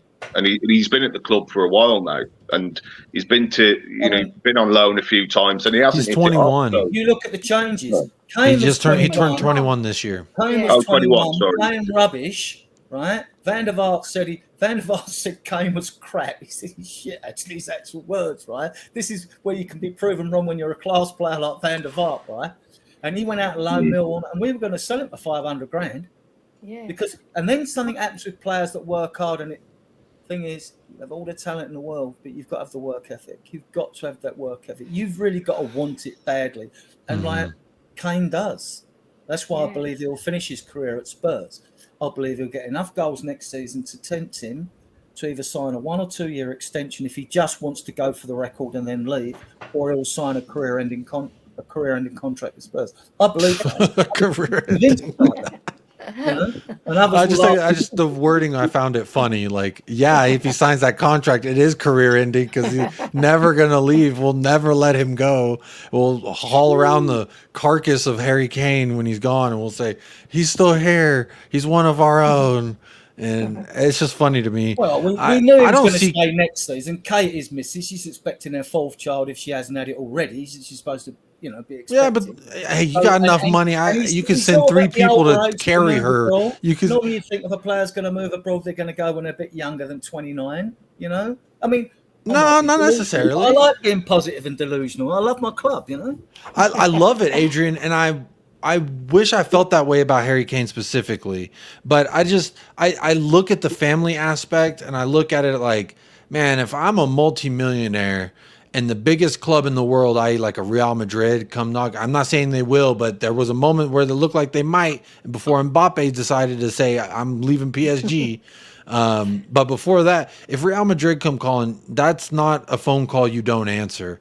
And I couldn't even, if I'm his wife and I'm pregnant, about to bust, about water going to break any moment, and Real Madrid can call and say, honey, don't you worry. You get out there and I'll just hire 6 maids to carry my big ass through the airport, through the plane, and all of our stuff. He's not going to have, it's not like me moving to Spain. It's not like any one of us normal people moving down the street. That's a bitch because you got a lot of shit and you got to do this and that. But Harry Kane's not like that. There you go. I got 10 people working on it right now. Yeah. You hire moving companies and, you know, you can hire a couple midwives. They'll accompany Kate all the way to Spain, and then she can birth a nice Spanish little boy, and it'll be a fantastic time. But I want Kane to stay. I just, you know. She's got her own business, the woman, so she doesn't have to rely on her husband's money because she's very successful in her own right. So, you know, if she decides that she wants to stay in England and Harry goes to Spain, I'm sure that'll work out because he could just jump on a flight and be with his family within 2 hours. I mean, we see how quickly he could jump on a flight and end up in LA or New York, you know, doing an American promo. It don't take him long. Season ends 12 hours later. He's on Good Morning America. What are you talking about, Kane? He goes to the Masters. Yeah. The thing is, like, with Kane, Don't go with that. I mean, I didn't go with that angle of, he could go for Real Madrid, sign for a few years, and then come back and break the record. Because if he was going to go, he wouldn't be coming back. You know what I mean? So it needs to be. That was just another angle, which is fair enough. I just believe. All my gut instinct tells me he'll be at Spurs and he'll break the Shearer record at Tottenham with one club because he wants to do that now. He wants to do that. If he wins a League Cup next season, you know what our rivals are like. Everyone hates Spurs, right? So our rivals, they'll just sneer us as anyway. I mean, West Ham actually got some kudos for like winning that Checker Trade trophy the other day. Like, you know what I mean? If we'd have won it, we wouldn't have got. We'd have took some on mates. We'd have been slagged off big time. Whereas, like, like West Ham got credit because they haven't won a trophy for 40 years. You know, we're not far behind them, though, are we? But this Kane saga needs to be nipped in the bud before pre-season. It needs to be sorted out before then. You know, before they go on pre-season, because I agree. You know, you can't have that. You know, going on pre-season. You know, with all the players, and it's just not good for the squad. But also for Ainge, think about it from Ainge's perspective. Do I try to work Harry Kane into my tactics, or am I working with X, Y, and Z, a mystery little question mark player? I don't know.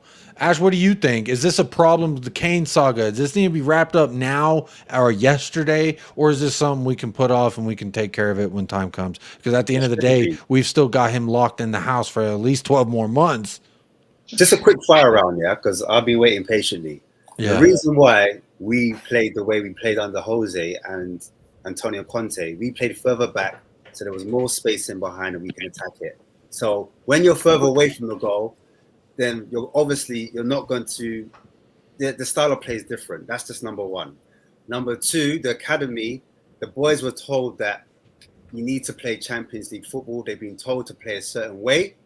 And that's the reason why there's such a gap. And Conte came and said it, the gap is too big. When Poch was there, the gap was less because he finished fifth. It was Europa, Harry Kane got his chance, X, Y, Z. So now that the gap's bigger as Champions League, it's a harder way to get those academy players to get to play in the way they want, because all they talk about is Champions League.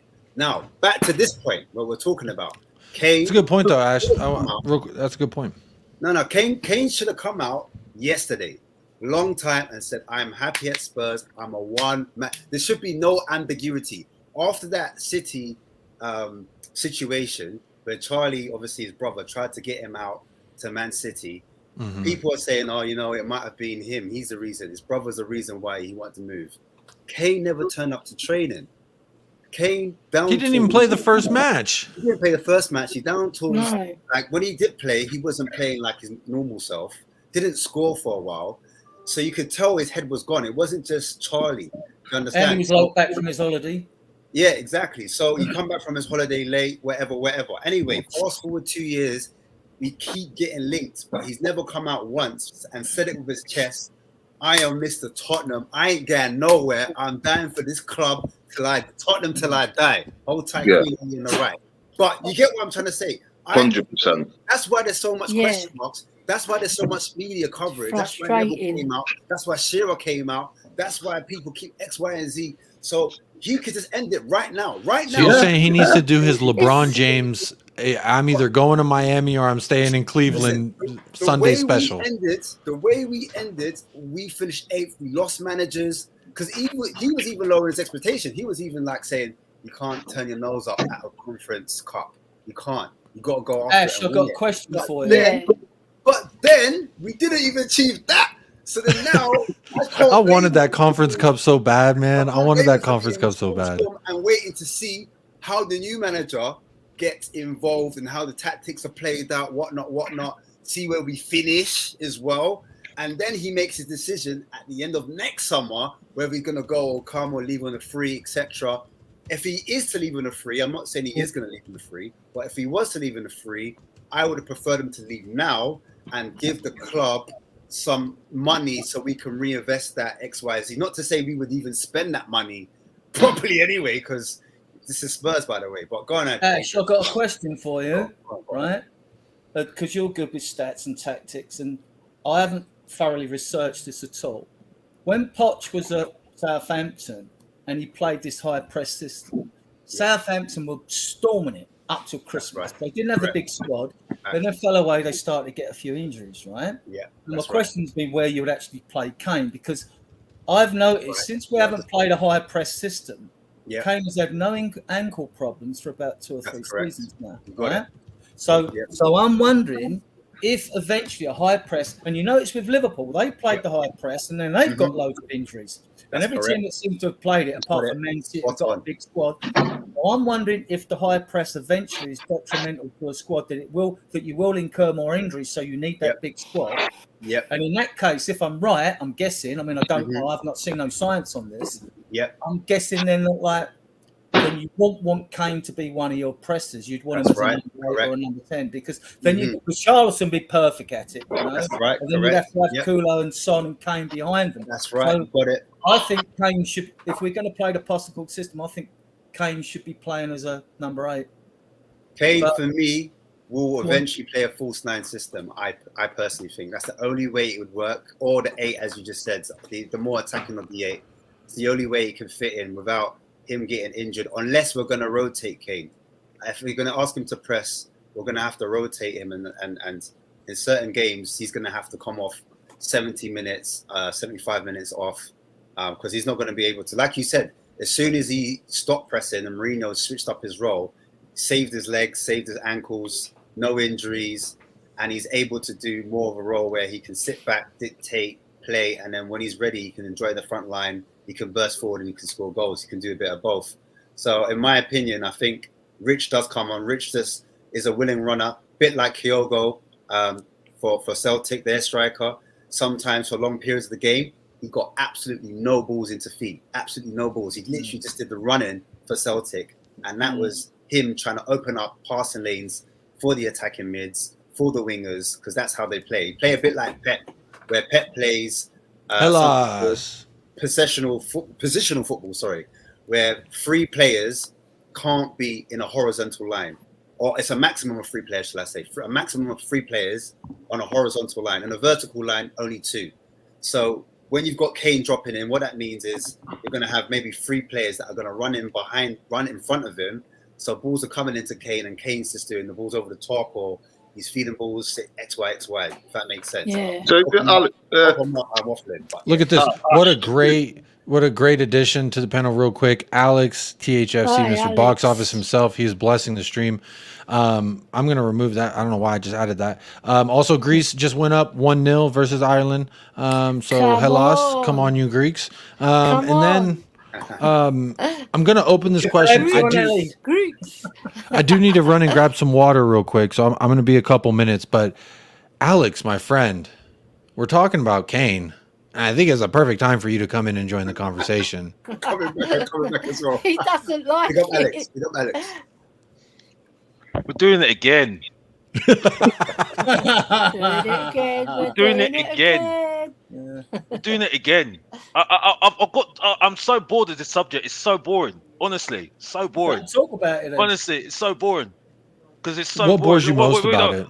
Someone said don't talk about it. Well, tell that Tottenham fans that don't talk about it, bro. Because honestly, I don't know where we're talking about it.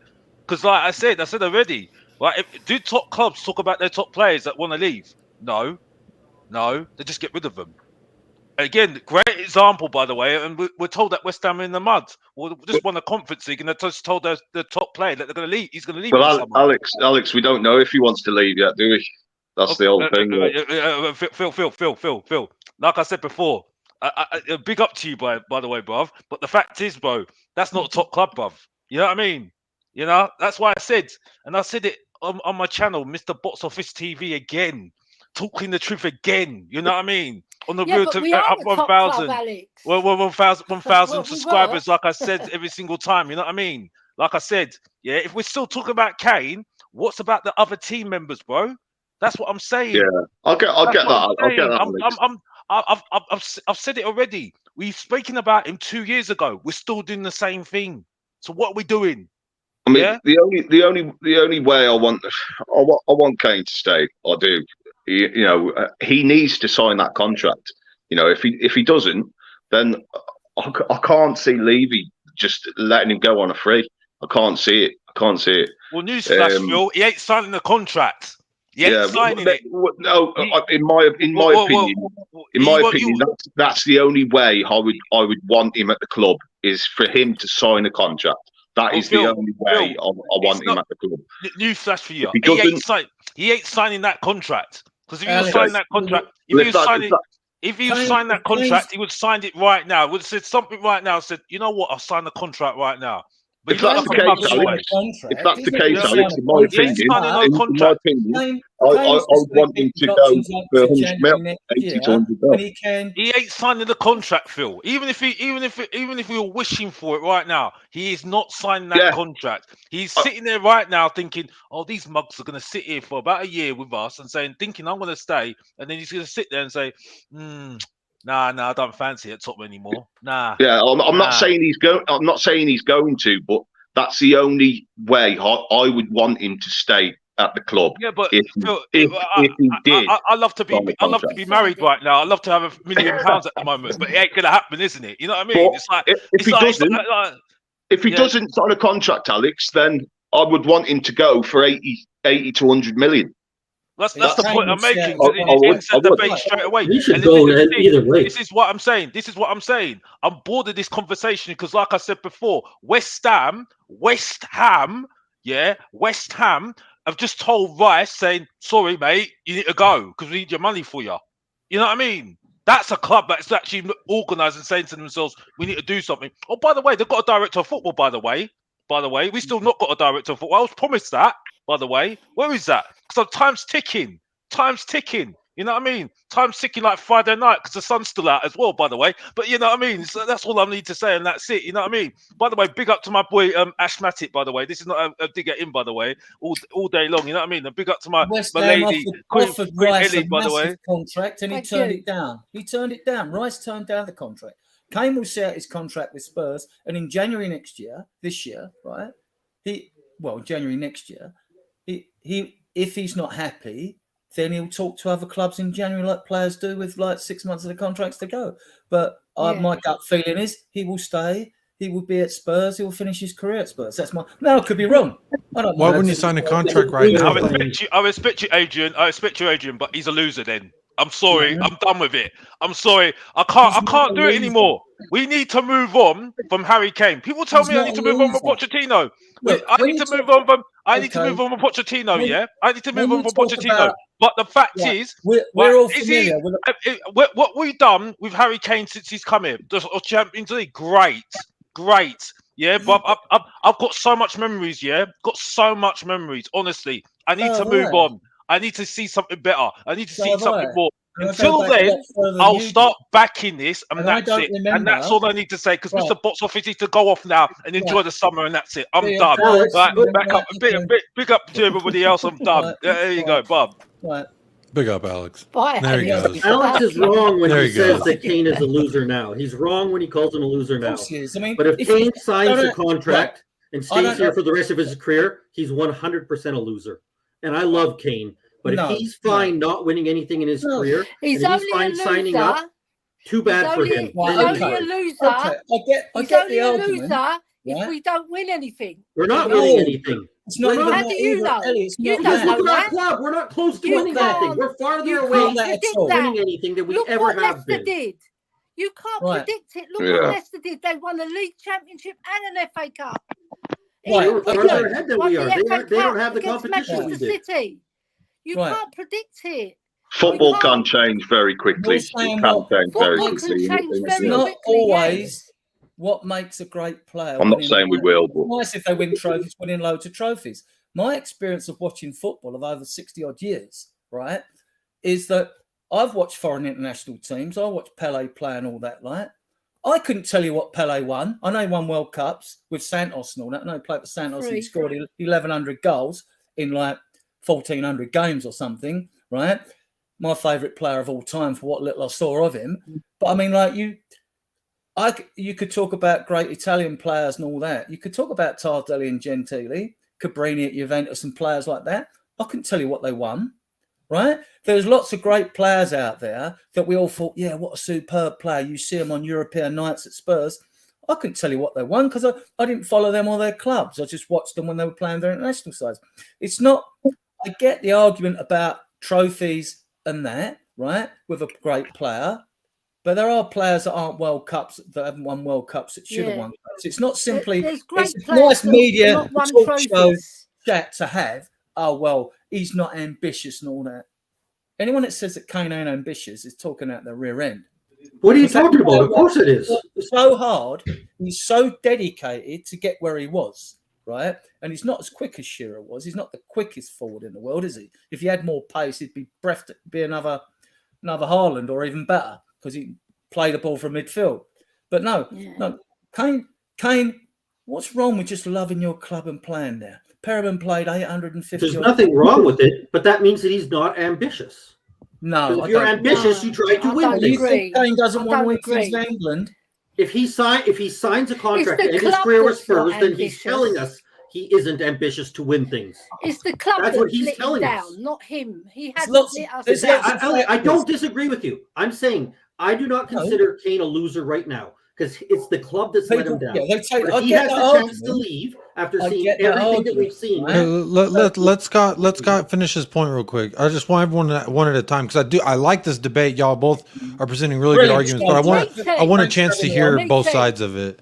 I agree right now. That's why I say I disagree with Alex when he calls Kane a loser up to this point.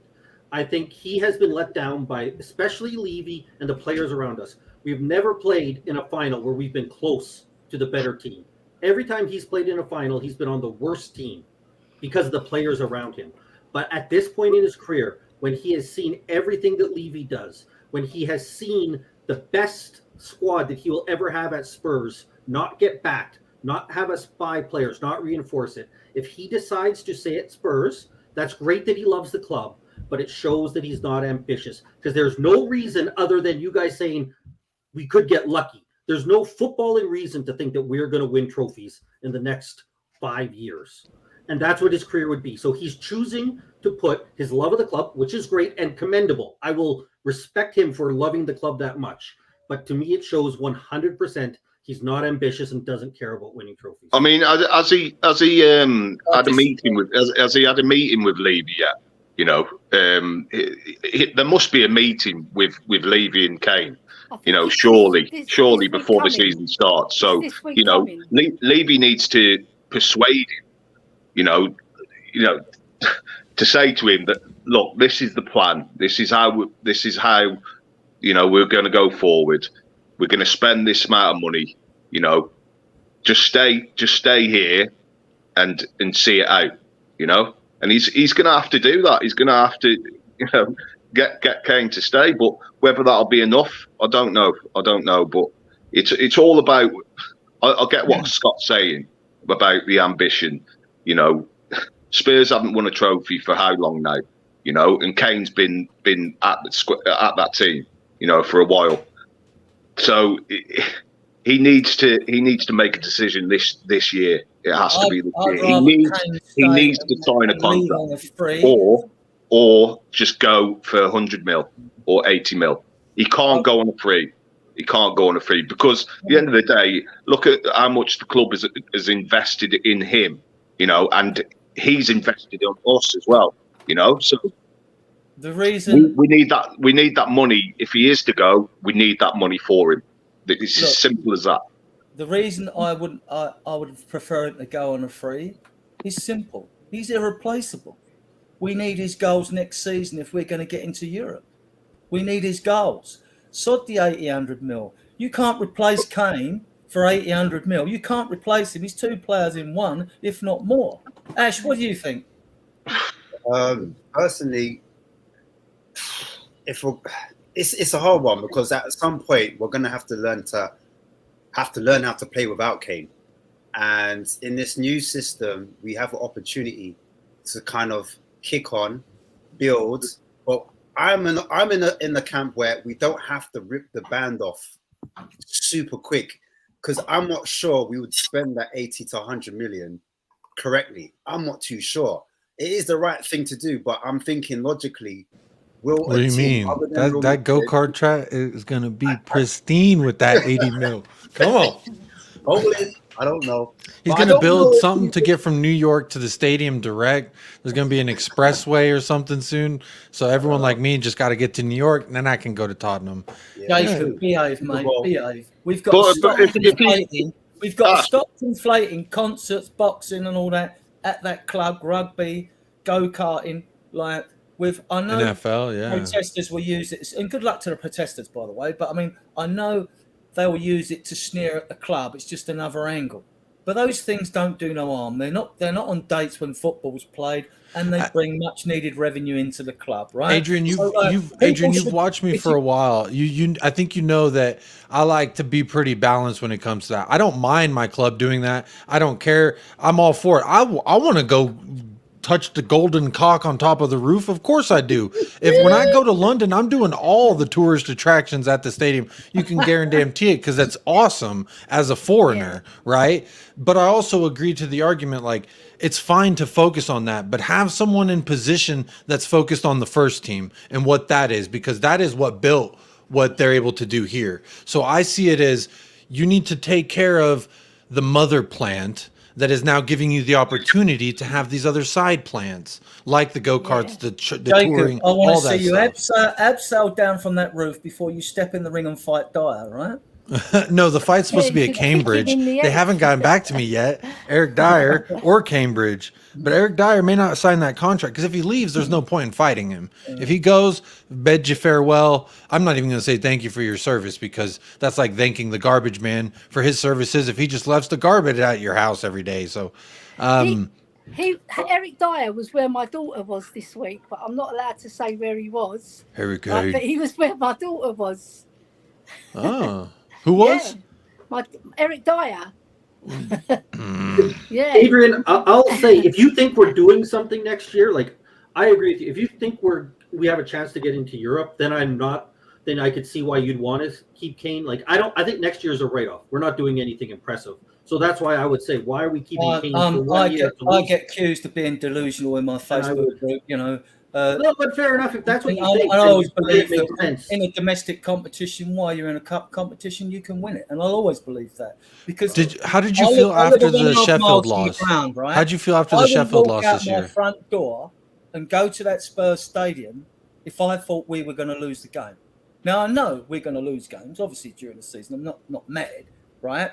But I have to have that belief that we go, that's a strong and we're going to win the game. Otherwise, I wouldn't, otherwise, what's the point? I agree with you, Adrian. You get doom mongers that are totally different. They'll pick on everything.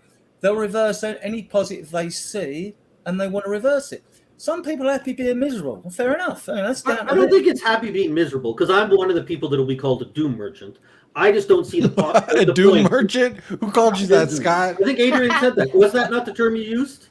Adrian, did I Doom-monger. Fair enough. Sorry, I mixed it up. But anyways, so I can see that. No, Doom Merchant. I love that. That's great. That's a great title. I don't think it's just being miserable. It's just because there's not, like, again, whenever anybody says you're always negative, you're always this and that, it's like, but I'm proven right all the time by Spurs. Like when you say you have no reason to feel. I understand that. I feel like I'm a little bit of both of that. Mark my words.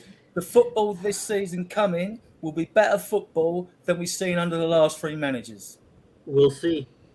We'll see, because the football And my only by Conte at concern with Inter it, was light years better than anything we've seen at my Spurs only recently. concern with it is if it, like Ash alluded to it, my only concern with it, if we go so attack-minded, we might catch a cold because it's the Premier League. That's my only concern, and that you might have to tweak it and play with one number 8 and stick with 2 defensive midfielders, because we're only switching the back 4. And our wing-backs don't defend, right? Which is mad. A wing-back... I don't need Porro defending. I've already seen him defending. No. Well, for an I like him attacking to fullback. attack. Yeah. And if that means that with wing-backs, if it means you're absolved of defensive responsibilities, then play an attacking midfielder there or a winger there instead. You see, Well, we don't have an attacking midfielder. That's the problem. Porro will be excellent for us. I'm sure he will improve his game, his defensive side of his game. I'm sure Dogu will, who's got rave reviews in Italy. So I'm very positive, about the future. We will get signings in. Raya will sign. We will get a centre back or 2 in. All this talk about strikers and shit. No, thank you. We've got enough under this system because it's 4-3-3. We've got 4 strikers. Richarlison will have a better season because he likes pressing. He's got that shithousery about him as well. You know what I mean? He likes it, so that will suit him. And I'm confident people are so quick to write some of their players off.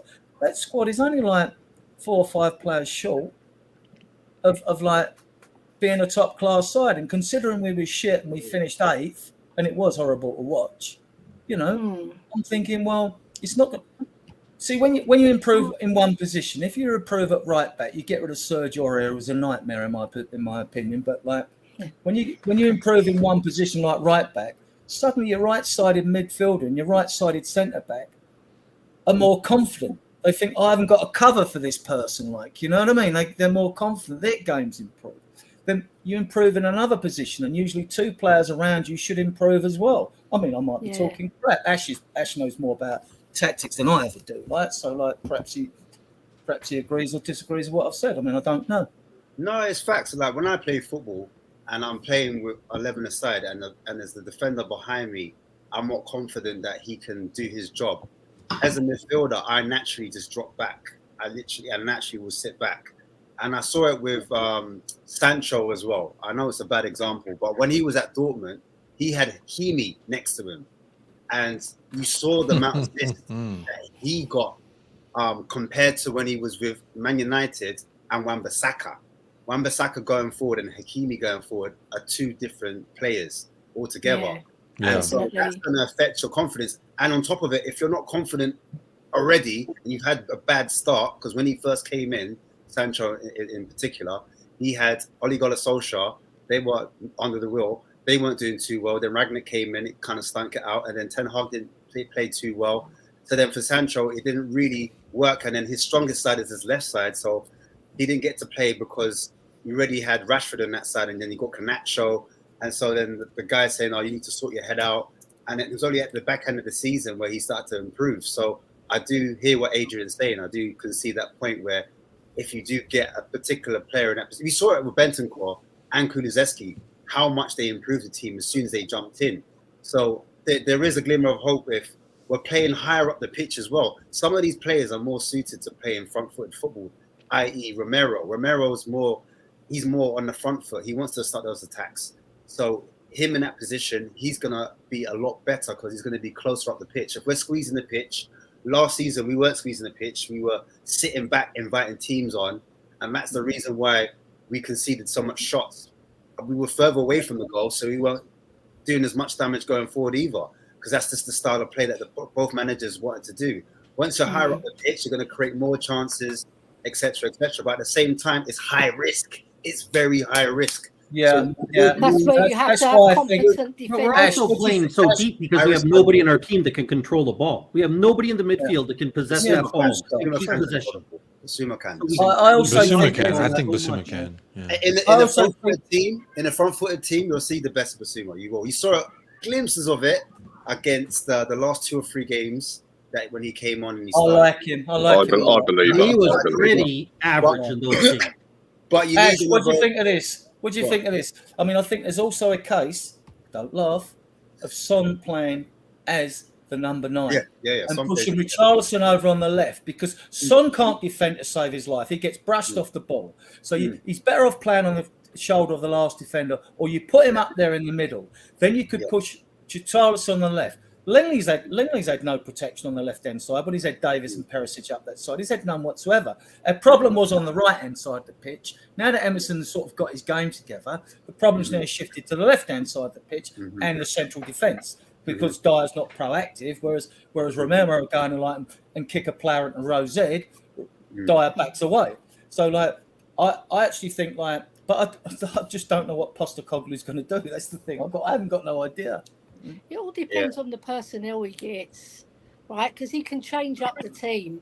You only need, like you said, Adrian, 3 or 4 quality signings, and you're going to see a different team. Because the players that we got are quite technical. Like Kulusevski's technical. He fell off a bit.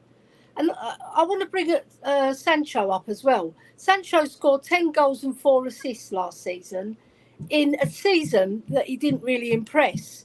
And that's better than all of our midfield. If you put their goals together, he's nearly equalled it, right? Because I think Bentancur scored 6, all right, he got injured, and Hojbjerg scored 5. So that's 11. So we didn't get much. You're not going to get a goal from Bissouma. That's one thing. If you read between the lines, Sancho has obviously been offered to Tottenham. He's been offered around. Man United won him out, right? He was breathtaking, Dortmund, wasn't he? We played. He was. Win, probably one of our best. I was actually jealous of United when they first signed Sancho, to be completely honest. But he's not a priority for us, is he? Not in the early stages of the transfer. He's not a priority. Our priority is get Raya in and a couple. No, he's not. I don't want to see us go spend 50, 60 on a player. You know? No, that's true. But maybe for the if Manchester United don't want him in the future, maybe we can pick him up, because they'll probably sell him to another club. That's the problem. I think priority-wise, sorry, Ali. I think priority-wise, goalkeeper that can play short passes is key, because that's how Ange likes to play it out from the back. Under pressure, they can do short passes into our defence, and then we can build from the back. Then I think a centre back, that's how he likes to play it. He likes to build from the back. He doesn't want to do long balls. He doesn't want to do diagonals from the back and front. Like he does it like the other teams, like Man City, Arsenal. That's how it is. Modern day football, they like to play out from the back nowadays, even Brighton. So similar to that. Then I think once you sort that keeper out, I think a centre back that can look after it, that can dribble, and that can actually tackle, that likes to engage in challenges, because we never had a left centre back that wanted to get in a draw or get in a fight, a 1v1, that's actually good in the air as well as on the ground, but can also play from the back. They're confident on the ball. They can pass it into the midfield, so the midfield hasn't got to drop in that hole all the time. Because sometimes you don't want your midfielder dropping in that back line. Have you watched Roger Ibanez? He's a bit rash. Have you watched Roger Ibanez? Do you know anything about him? Roger Ibanez from Roma. I haven't. From Roma. I will go and watch a video if this story gathers gravitas. It gathers from pace. Roma. All I know about him, he's 6'1". He's a right-footed centre back, Brazilian, who can play at right back and is a defensive midfielder. That's all I know. I don't know if he's got pace or anything like that, or anything Basically, I compared the stats of Ndika, because obviously he's the one that's replacing him. I compared the stats of Pau Torres, because we're linked with him. Plays for Villarreal, really cultured, plays for Spain. And basically, from the clips I've seen, he looks technical. He looks good on the ball, so he can bring it out from the back. He's not afraid to pass out from the back either, so his long to medium balls are decent. He can switch the play, can go long. Short passing, he's not bad at. He does quite a lot of them. What Ndika has over him, I think, is his aerial presence. So I think Ndika's slightly better in the air. Not to say that this guy isn't good in the air. This guy is incredible in the air, because he scored 3 goals, more than any of those defenders I've just spoken about. He's actually scored 3 goals. So he is good in the air. He's actually on the same level with Pau Torres when it comes in the air, but Pau Torres has actually lost more aerial challenges than Ibanez. With Ibanez as well, I would say in terms of interceptions, he's the best, even better than Ndika, better than Romero, and better than Pau Torres. So he's a bit temperamental as well. He gets his share of yellow cards and red cards. Twice in his career. So only been sent off twice. So let's get rid of that whole notion. Even at the fouls, if you compare his fouls, Romero's way ahead of him when it comes to the fouls. He's nowhere near Romero.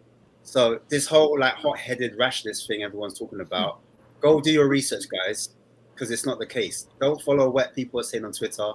Actually look at the guy, watch the guy play, and see what he does. Compare him against other defenders, and then you'll get a better idea and better understanding. What I'd say about Pau Torres or Laporte even, they can carry out the back, or statistically, they're better at carrying out the back than he is. And passing, like I said, medium to long passes are better. But would you like Ibanez at Spurs? Say again? Would you like Ibanez at Spurs? I think it could work. I think it worked for Ange's system. 24, it is about 24. The only thing I would say about him is that obviously he's a left-sided centre-back and he's got a right foot. I prefer a left-sided right foot, yeah, so do I. Just so because of his shape. But in terms of pace, like he's better, he's quicker than Pau Torres and he's quicker than Laporte. So if the ball's going over the top, because when we're pressing high, you need someone that has legs that can recover the ball and can win the ball. We need a lot of pace in that back line as well. All those players that I've mentioned, he's got the most ball recoveries, even than Ndika. So he's no slow coach, is what I'm saying. We would still need a left-sided centre-back. I'm definitely with you in not having two right. What I don't like, well, I'll give you an example, right? When you play two right centre-backs. When we lost our first game in the new stadium against West Ham, Alderweireld played us on the left-hand side. Yes. And when Antonio Dunham scored the goal, when you're standing and you're shaping with your right foot or your left foot, it's just a different shape. I couldn't help thinking maybe it wouldn't have made no difference. Right. I was saying to people, do you know what? If we had a left-footed centre-back now, we might have prevented that goal. That was just what I was thinking. But I was clutching at straws, but I just thought because your shape's different approaching the player. It's having that balance, isn't it? It's having that balance, you know. Yeah. So I like left and right.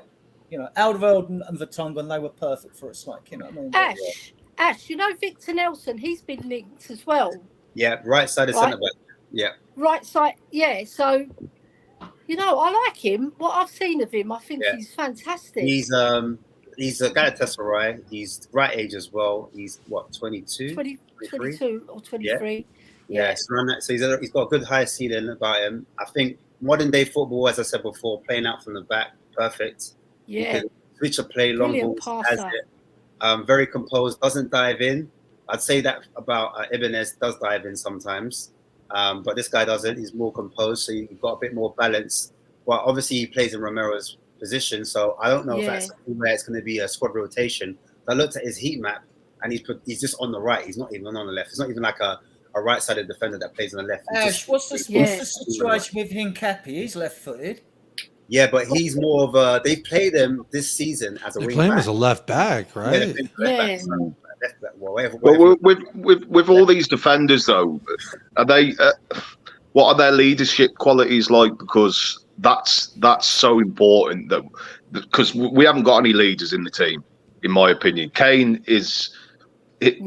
He's a leader as such, but he's more of a role model. He's not a leader. Yeah. So, he's more of a guy you watch and you say, do that. All these defenders that we're talking about, you know, which one of them is a future captain, or you know, or other players that we could be linked with, you know. Phil, it depends on what you want in your defender in terms of leadership. So if you want someone that commands the defense and talks and organizes. That's what we need. That's what we need. That's something we need to look at. If there's a defender that like KANE doesn't talk, but he leads by example. There's a difference. So if Romero needs to get, or one of our players lose the ball, and someone's quick enough to get the ball, win the ball back, clean up, and everyone just feels more relaxed because they're like, don't worry, my man's back there. Like you ain't got to worry because he's going to pick up and clean up the pieces like a sweeper. Yeah, like a Cody type, Ash. Do you know what I mean? That kind of talker is what we need, you know, because it's not just the defense; it's the midfield. They can watch the game from the back. Do you know what I mean? And communicate with the whole team. You know, that's what we're missing massively. Massively.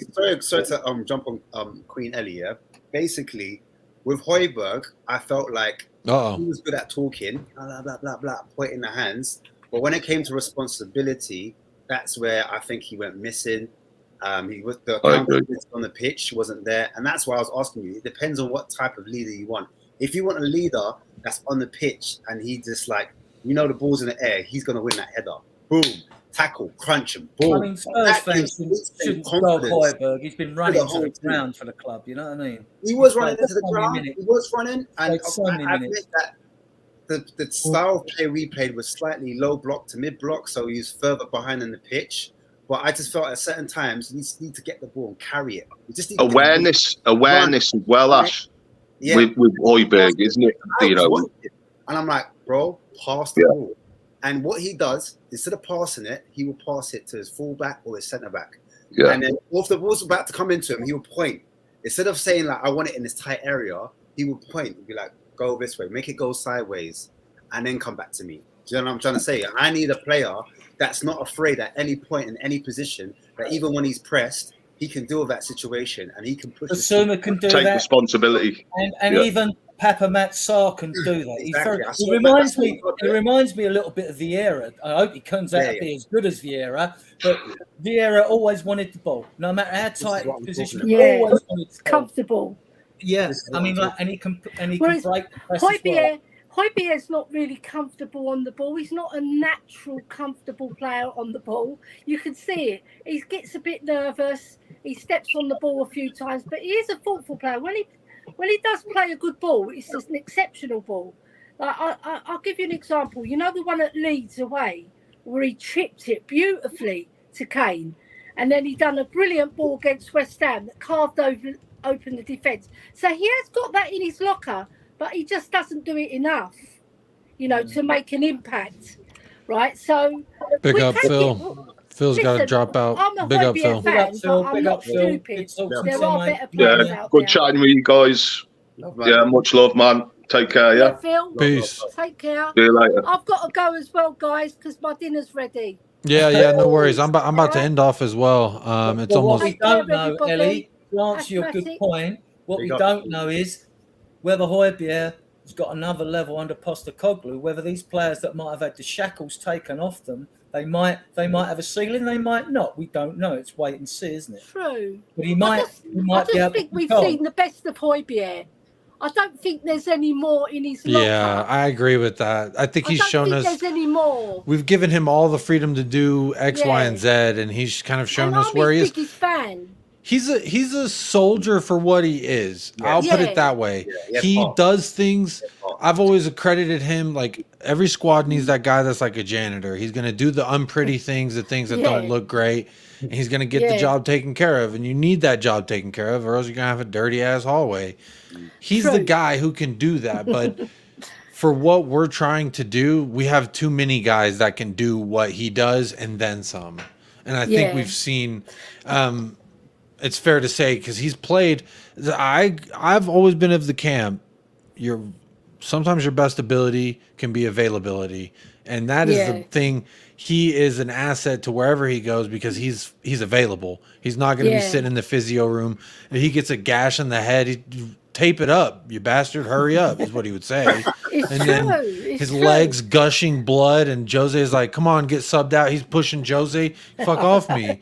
I like that kind of player. I like character. I like his dedication. As well. I think we've seen the ceiling on him. Right? Exactly. I think if you want to get to that next level, you've got to get to that next level midfielder who's going to create a lot more than Højbjerg can. You see? True, Ellie. And and I think Bissouma can do his job better than him. And also, I'm his biggest fan. I do like defending him, but there's a certain point where you've got to say, hold your hands up and say there are better players to get into our team to take us to another level. And now, that's the key right there. That, the next level, right, Ellie? That's the key here. We need someone to unlock that creative, the Ericsson we haven't had. Once we get that key and we open it, that's why I agree with some of the things you're saying, Adrian. If we get 4 or 5 solid signings, I want 6. I want 6 to 7, but not. I know, but I said the same thing last summer. Yeah. And also, The summer it's one, got we to had be, 6, look, didn't we? in crucial positions. Even like I said, look, I'm not a fan of Eric Dyer or anything like that, but Sanchez and Tanganga go first. And the point is, in crucial positions where we are weakest, which is in defence, and probably need the extra midfielders, if you want to get rid of a Dyer and you want to get rid of Højbjerg, it's got to be one in that position and one out in that position. You can't Dyer's got to be first. Why Sanchez and Tanganga first? Go first. Dyer's got to go first, Out man. you Dyer's go, got to go man. first. I'll kick him out myself. And I've got a good kick on me. He's not. Look, him and Davies had a very good season last season. They couldn't repeat it this season, so we know they've got that ceiling, and they can't, and they're not consistent enough. It's not that they don't try it; they're just not good enough. That's what it boils down to. When people talk about leaders in a team, hang about, you can be the best leader in the world, right?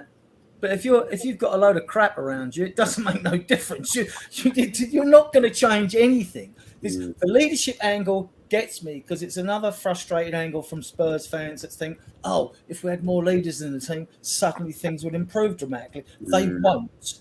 There are players in that squad that just simply aren't good enough for a clear Tottenham Hotspur for Tottenham Hotspur. And that is the thing. It's not about leaders. I mean, I don't get all the, I mean, I go back a long way in the day right now. It's different now. I watch the teams come out, like 2 teams, Spurs, another team come out.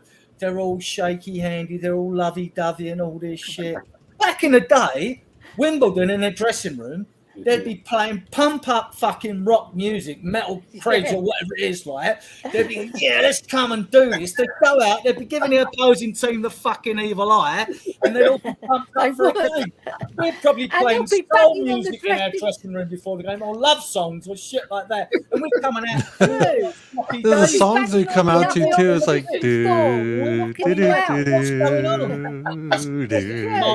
Gaye, I love that song. What's going on? But I mean, like, no, we should be like, if I'm walking along shaking hands with that player on the pitch, I'm giving him the fucking evil eye like 2 boxers do when they fucking meet in the ring, right? And like, I'll shake hands with you after the game. I'll play the game in good spirit. But I want you to know, if me and you meet on the pitch, you're getting it, right? Yeah, and you played in midfield, so you met lots of people, right? Ash, right? Yes. Yeah.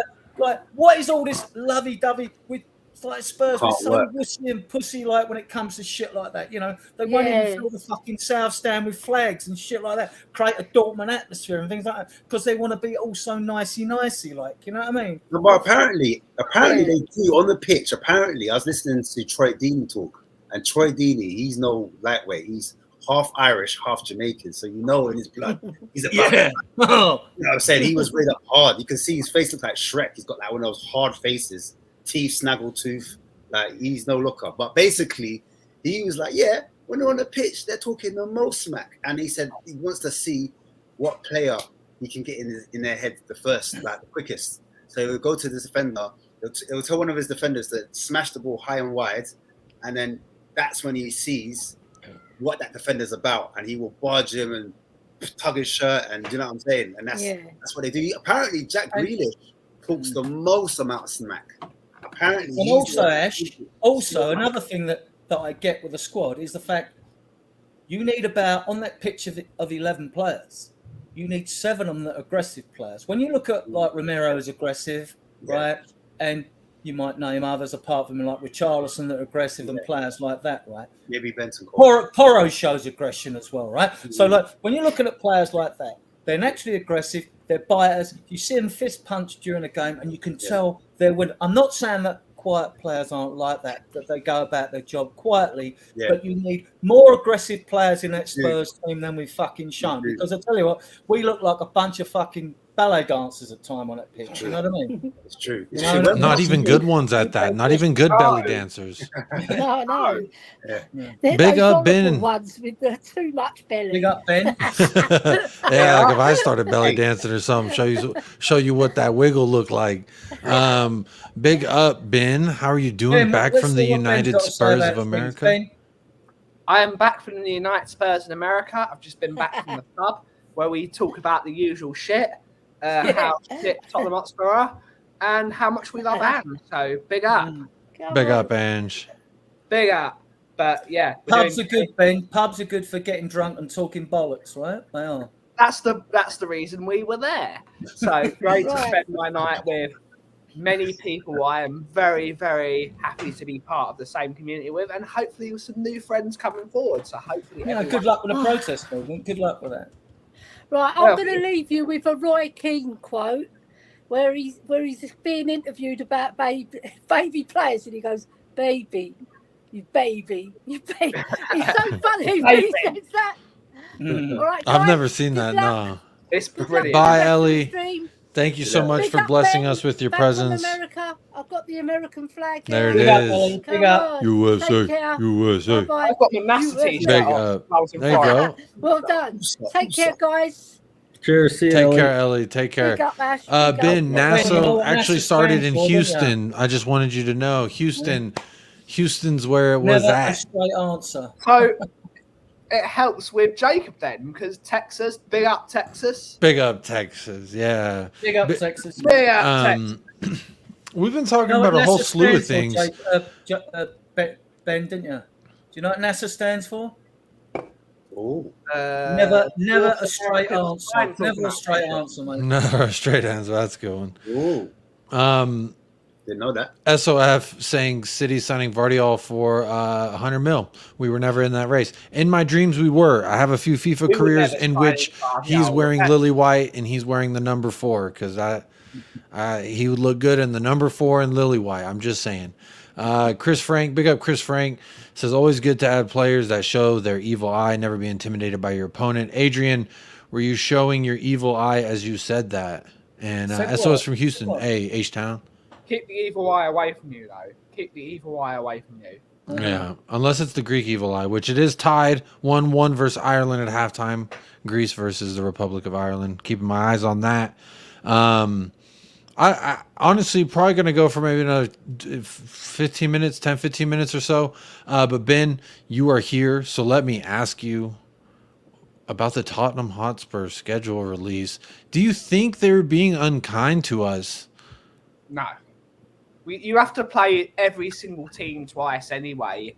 It doesn't matter who you play on what given week, as long as the ownership of my football club give my team the right tools for the job. It doesn't matter if you play Man City first or Arsenal first. As long as they've got the tools, you can beat any team on any given day. So the fixture, it's just a schedule, and that schedule is going to be moved around often due to European and FA Cup arrangements, and it doesn't matter. All I care about as a Tottenham Hotspur fan at the moment are the team good enough to play those teams. It doesn't matter. It really doesn't matter because we are playing one game a week for the next year because we're not playing in European football. Exactly. All that matters is the team capable of playing one game a week. And I don't think it is. I've heard great news tonight whilst I was in the pub, and I bought every single person in that pub a beer because I heard that Eric Dyer might be shipped out the door by Mr. Ange. If Ange ships out Eric Dyer and Davinson Sanchez. Oh, we're cooking. We're cooking. I'm getting an Ainge tattoo. I'm getting Ainge with a kangaroo. I don't give a fuck. As you know, I don't have a single tattoo on my body. I am a blank canvas. If that man gets rid of Sanchez and Dyer in the same window, I might Winks. He gets us sold Winks, Dyer, Sanchez. Tattoo. Throw me another one and Lloris. We get those 4 out. Not a chance. I'm getting a kangaroo tattoo with Ainge in the middle of it. And it's going to be like in the A-N-G is going to be in the shape of a heart. It's going to be a great... If you get 2 centre-backs in, I mean, you've got Dyer, you've got Davies, who plays at centre-back, you've got Sanchez, you've got Tanganga. I know Tanganga's homegrown, but he's 24 now, I think. It doesn't look so he's going to injury-prone and all that. I start him over Dyer. Anyone you name, start him over Dyer. I mean, the problem is, though, if they got rid of Dyer and Davies, it wouldn't bother me if we got replacements in, right? If we got rid of Tanganga and Sanchez, it wouldn't bother me if we got replaces in. But we've got to get these players. Yeah, you're right about the squad depth. Now we're talking about Loneys, Roden, Reguilon, Ndombele, Will, Spence, right? You're talking about this 7. There's those 7 or 8 out. We might sell some of them. I would keep Gill. I would keep Spence. And actually, I've always been a little bit undecided about Reguilon because when people now are talking about, we need to, what we should do is fix the problems. Coach, Porro to be better defensively. Well, if you can coach Porro to be better defensively, why can't you coach Reguilon to be better defensively? Reguilon is a good player though. The reason Reguilon got shipped out is because Conte didn't like him because he was always late. That is what I have been told by. Oh, right, fair enough. Reguilon was always late for training. People like Conte do not like people that are late for training. So Reguilon was a good player for Tottenham in all the systems he played. Yeah, and I think he'd be him and Udogie would be a good pair down the left. I would have Reguilon back. He is not a bad footballer. He's with all our problems, Reguilon, Udogie on the as left back. I think that's not bad. That's fine for next year. That's what you do. I'm happy. Get rid of Sessegnon. He's better than Davies. He's better. Never play Davies. That's left and back again, again. Scott, Never. if Emerson could be converted a bit, which I think he's got the ability to be a right-sided centre back, you could then have Spence. You could then have Spence as backup for Porro. Yeah, Porro is not a good defender, so I would play Porro as a right winger. I know that's quoting my good friend Nick / Barry. He cannot defend at all. Porro is one of the worst defenders I have ever seen. He cannot defend. He's not worse than fucking than a matey we had. Aurea was fucking awful. Just as bad. They're the same player, except one is Portuguese. No, Porro is Spanish. Porro is Spanish, and Aurea is Ivory Coast. They cannot defend to save their life. But I trust Porro to defend more than I trust Royale to go forward, though. So that's why I would play Porro as a right back over Royale. If those are our two options. Yeah, Aurea, my God, I still have nightmares about him. I mean, like, he gave the penalty away against Leicester when we were at home, when the ball was right at the other end of the area, right? He gave a free kick away against Crystal Palace when Sloop scored the equaliser. We were 1-0. Mane done him for a goal down here when Liverpool players. Pogba done him for Liverpool down. And the third goal West Ham scored against us when we were winning 3-0 at home. Aurea gave away the free kick when fucking Lanzini, whoever scored that wonder goal in. Like, and I thought, and fans are saying, we got to stop getting in this trap when a player who plays poorly, then has a few games, plays poorly, has a few games, saying, oh yeah, but he's all right, he's in form again. No, but shit. That's the problem with Tottenham, isn't though, Adrian? We are sentiment FC. We are the definition of sentimental FC. We have too many players in this squad who are shit. Like they are. And I wouldn't take Ndombele back. There's the rumours and all that. Listen, because I've been watching the team over 60 years, right? When you walk off the team of my club slowly against Morecambe, and you do that to your fan base, you are never playing for me again. Yeah, ever. absolutely. Now, Postecoglou might want to see him get a tune out of him. Looks like Lo Celso might go to Villa or Barcelona. You know, get rid of him. Rodon, there's interest. Get rid of him, right? Gil Spence out of them. Gil Spence, I would keep. I haven't really seen enough of Spence. Only that Arsenal Cup game when he played for Norwich and looked good. But obviously, and he it's did not get saying a lot. No, it's not saying a lot. But he's young. What do fans expect? I mean, Kulusevski was a revelation. He comes into the team at a young age. What do they expect from a young player coming into the team? You know, Kulusevski didn't hit the ground running. He had 2 20-minute cameos, and everyone was giving him grief. And then he clicked into gear. You know, same as Bentancur did and Romero did when they come in. And suddenly, we'll sign him. This is how a big club operates. Barcelona fans hate Clement Longley as much as I also really dislike Clement Longley, because Clement Longley, after they got beat 6-0, I had a photo taken with Who was it? He was smiling. He was smiling and talking to the team. The team that beat him 6-0 by Bayern Munich. He was laughing. That's how a big club operates. He walks across the pitch. It was a bit like that dire laughing thing that Jacob showed us. Play the clip, Jacob. He was having a photo taken with a Bayern player, and he was smiling. And you guys never win anything, right? No. Right? Yeah. And you guys never win anything, right? No. Right? Yeah. Exactly the same mentality. If you get beat 6-0, you are furious. You are gutted.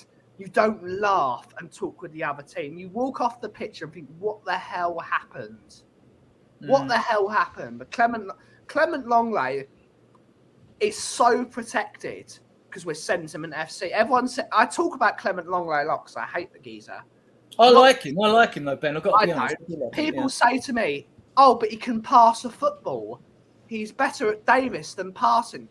When I sign a defender, I care about one thing: can they defend? Because that is in their job description of the position they play.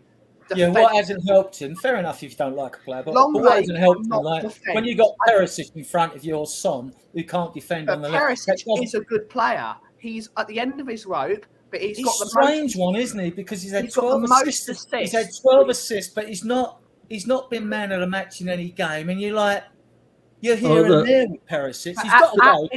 Fucking old, basically. But I mean, at Inter, when he played that position, he had Bastoni behind him, and he said, "You don't need to defend because I'm Bastoni and I'm awesome." Well, he also I think the 3-5-3 was a much better fit than the 3-4-3. Of course, yeah. And it sounds like it's not that much different, but having that midfielder that would. The extra midfielder that could slide in and play defense for him. When he plays in a back three, brilliant. And he played in a back three in France before Barcelona bought him. And Barcelona play a higher line, and he ain't got the pace. And he played in a back four, and he got found out. Listen, if you bring this is the old problem with Spurs. If you bring a player in, don't change him because you brought him in because you like him the way he plays, so you play to his strengths. We don't do that. All our transfer policy, although it's been poor and poor recruitment, it could have been so easily solved ages ago.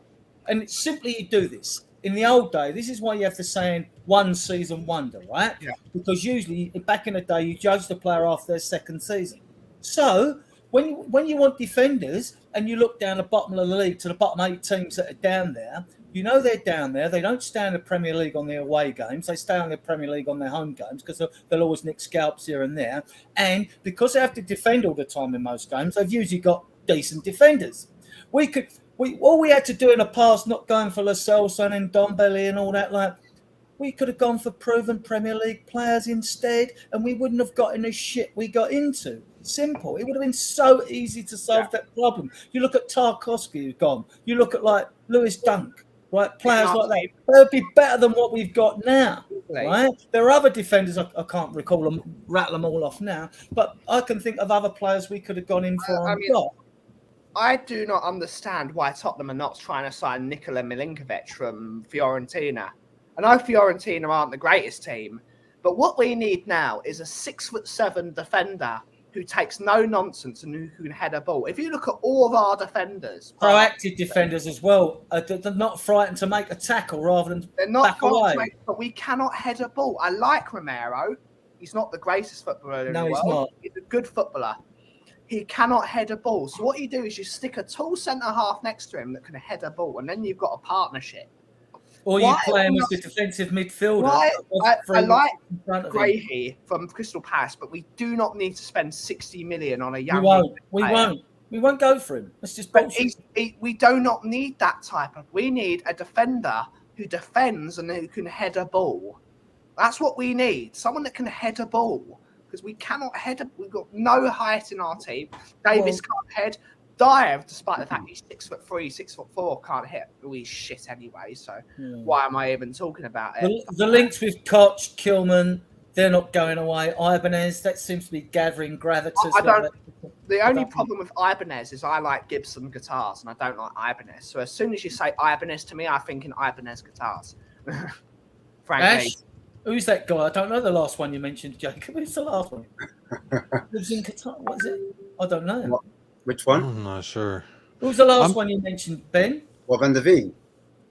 Van der Veen. Who? You talking about Mickey Van der Ven? I mentioned him quite a few times over the course of the month. Nelson or which one? What's it called? The Fiorentina defender. That's the guy. Mihalovic. But we were interested we were linked with Milinkovic. That's a defender we need because he turned us down.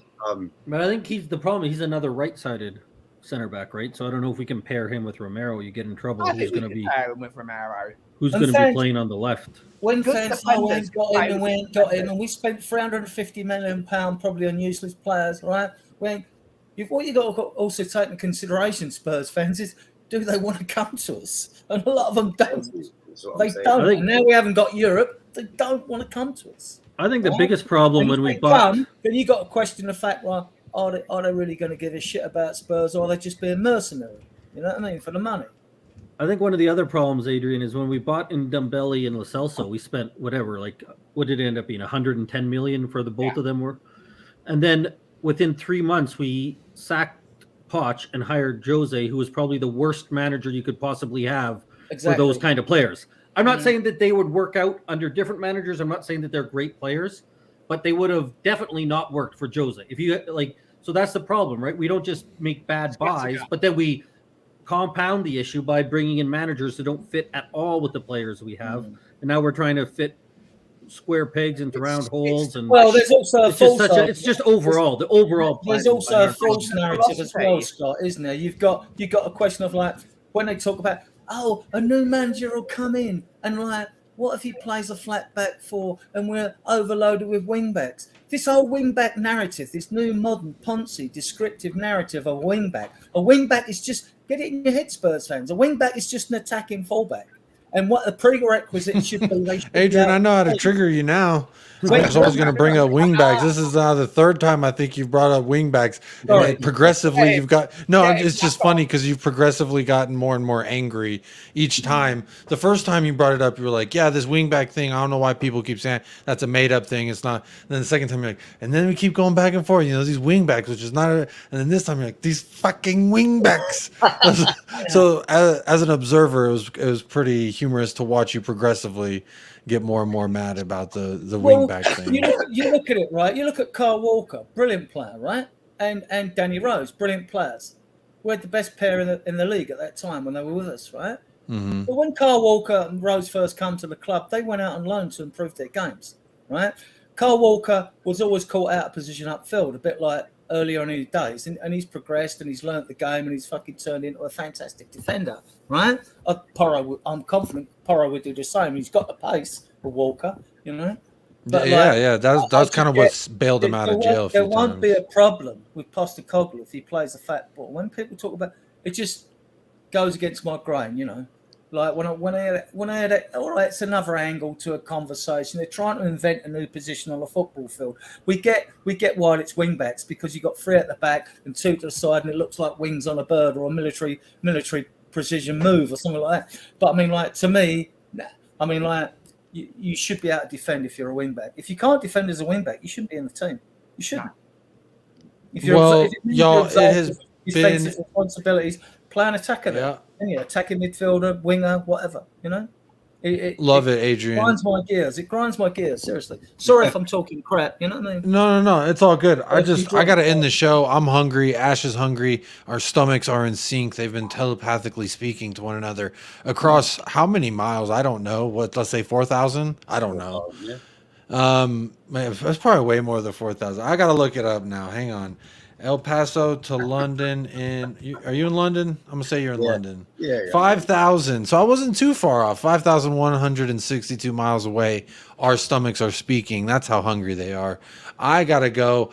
It has been over 3 hours. So please, if you're still here rocking it with us, hit that like. Jacob. And good to meet some of you guys face to face. Yeah, yes. Likewise with you. This was the first time. I believe you've called in, so I appreciate you popping up with Jacob tonight. I appreciate everyone in the chat who's been here from the beginning of the end. If you're watching this back on replay and you've reached this mark, first of all, give yourself a pat on the back and a little nice rub over the shoulders because you're a soldier. Because this is a 3-hour stream. We've talked about a lot. Got a lot of views from people, so it's been a hell of a ride. Also, I want to say big ups to where is it? Scott M. He's in the panel, but he also got his membership.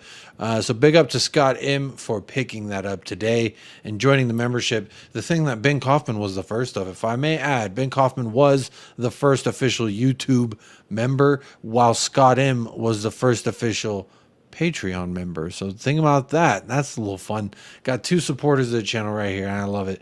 And then also big up to Colin with Talking Ball. Go subscribe to Talking Ball if you haven't already. Hitting us with the solo super chat of the day. Big up yourself right now. And then also starred this from Chris Cranston. He's an Aussie, so that's cool. Chris Cranston, he was talking about my size, and you know what? And he's an Australian man. Big up yourself.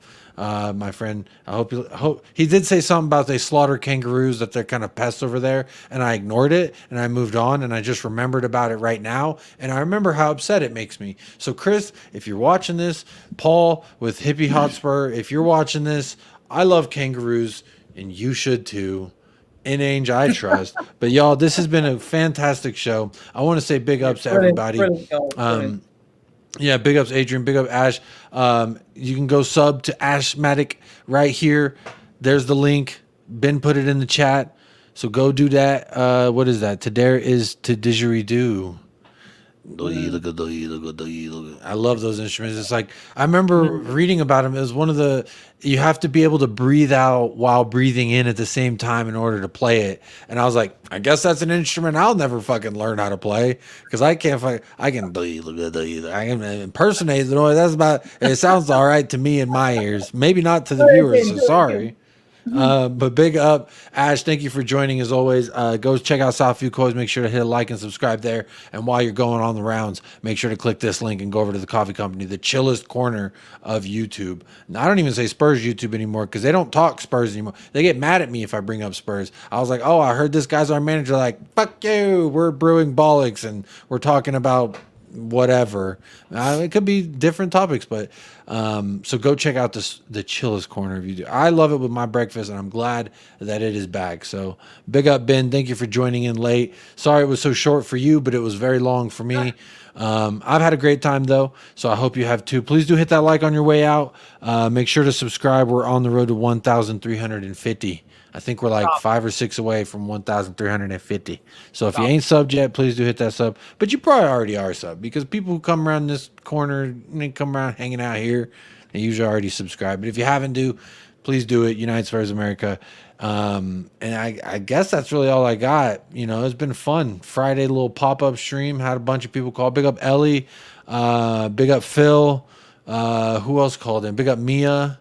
Big up, I think that might be it. I don't know, but big them all up if they were already here. Sorry if I forgot. It's just, 3 hours of a streaming is a long time to be thinking about stuff that ain't just guys, if you're interested, I don't know if you use Facebook. I run a little mega Spurs group for like 11,000 Spurs fans on Facebook. Oh, just a small little 11,000, little cheeky 11K. You could come and you could link your YouTubes to it if you want. If you get members to come and watch you, that's fine, no problem. But I'm basically posting all the news I can get on Spurs in there, the videos, some of these blogs and all that shit. I don't do individual podcasts. I will start going, because I've been asked to go on various podcasts, so I will probably next season go on a few more if I'm invited. And thanks for having me on, Jacob. Man. Hey, you're always invited, Adrian. When I put that link out, I hope you know you're welcome. I found it really enjoyable, Yeah. Oh, hey, I try. Even if I disagree with something, hey, it's all good. It's just I like to day, I love Spurs. You love Spurs. Thinking as well, so I like to hear that. So I'm not one going to blow out and cold. I'll make my point. I might be passionate when I make my point as well, but I'm not going to. I don't tend to really overdo it. Once I've made it, I'm not going to try and force my opinion on people. I'm the same way. I'm kind of just, here's how I think. If I agree or disagree, if you got another point.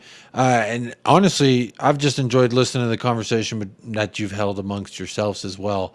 I feel like a proud librarian. Y'all are all doing well, and I can come give you a nice appropriate shoulder rub, not an inappropriate. Yeah, I just hope I've added an interesting angle and I'm bored people to death. You know what I mean? So yeah. Well, big ups. What's the name of your Facebook group? I'm having pancakes. Oh, it's just called. It's Spurs Diehards. Then it's capital letters TTID space Yid Army, basically. So it's Spurs Diehards. You'll find it on Facebook if you want to join. And we ain't desperate for members because we've got so many. But I mean, you got quite a few. Tell them to head on over to United Spurs of America and hit a like and subscribe. Come join the conversation.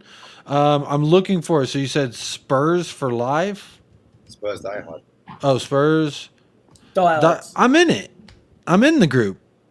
I'm in the group. Yeah, 10.6 thousand members. Jacob, I didn't find your name. Jacob Landon Walraven. That's me. I'm gonna say hi. I'm just posting it in the group. Hi. I ain't on it yet. I'll go in and look at it. Like, I just posted hi into the group, so there you go. You can dump your podcasts in there and all that to promote your groups and shit like that. I should have been doing that a long time ago. I didn't know that. I didn't think about that. People Cool. do that or they want, up to them, you know. I go on most of the podcasts, you know. Cheese Room's on after when you finish actually now, which is pretty fun, you know. But Last Word on Spurs, Chris Cowlin, I know Chris well. Others Irish Hotspur. That's another one. That's one of my favorite places to go. Some of the long podcasts I don't watch because people won't sit through and watch 3 hours of this. They might skip through if they're on it or something. I don't know. But like you get the short podcasts go on, like the updates and stuff. I just post everything Spurs in there. You know what I mean? I don't actually you have those casts, so it's just me in front of a coffee machine talking about guitars. Right. Big up. So well, it's fun. Now I know someone else in the group. Well, I commented, I said hi, and Adrian, I just sent you a friend request. So that's me. You got me. I'll add you once we're done here, and I'll jump into the Cheese Room podcast, which is pretty good, pretty chill, actually. Yeah, pretty chill. Well, that's gonna do it. I appreciate y'all. Make sure if you still here, you're crazy, and I love you. You been probably a pleasure, need. guys. It's been an absolute pleasure. It's been really good podcast, actually. You know. Yeah, I've enjoyed it. I'm gonna end it with how I feel about Eric Dyer. I don't hear you. I don't see you. You don't exist to me at this moment.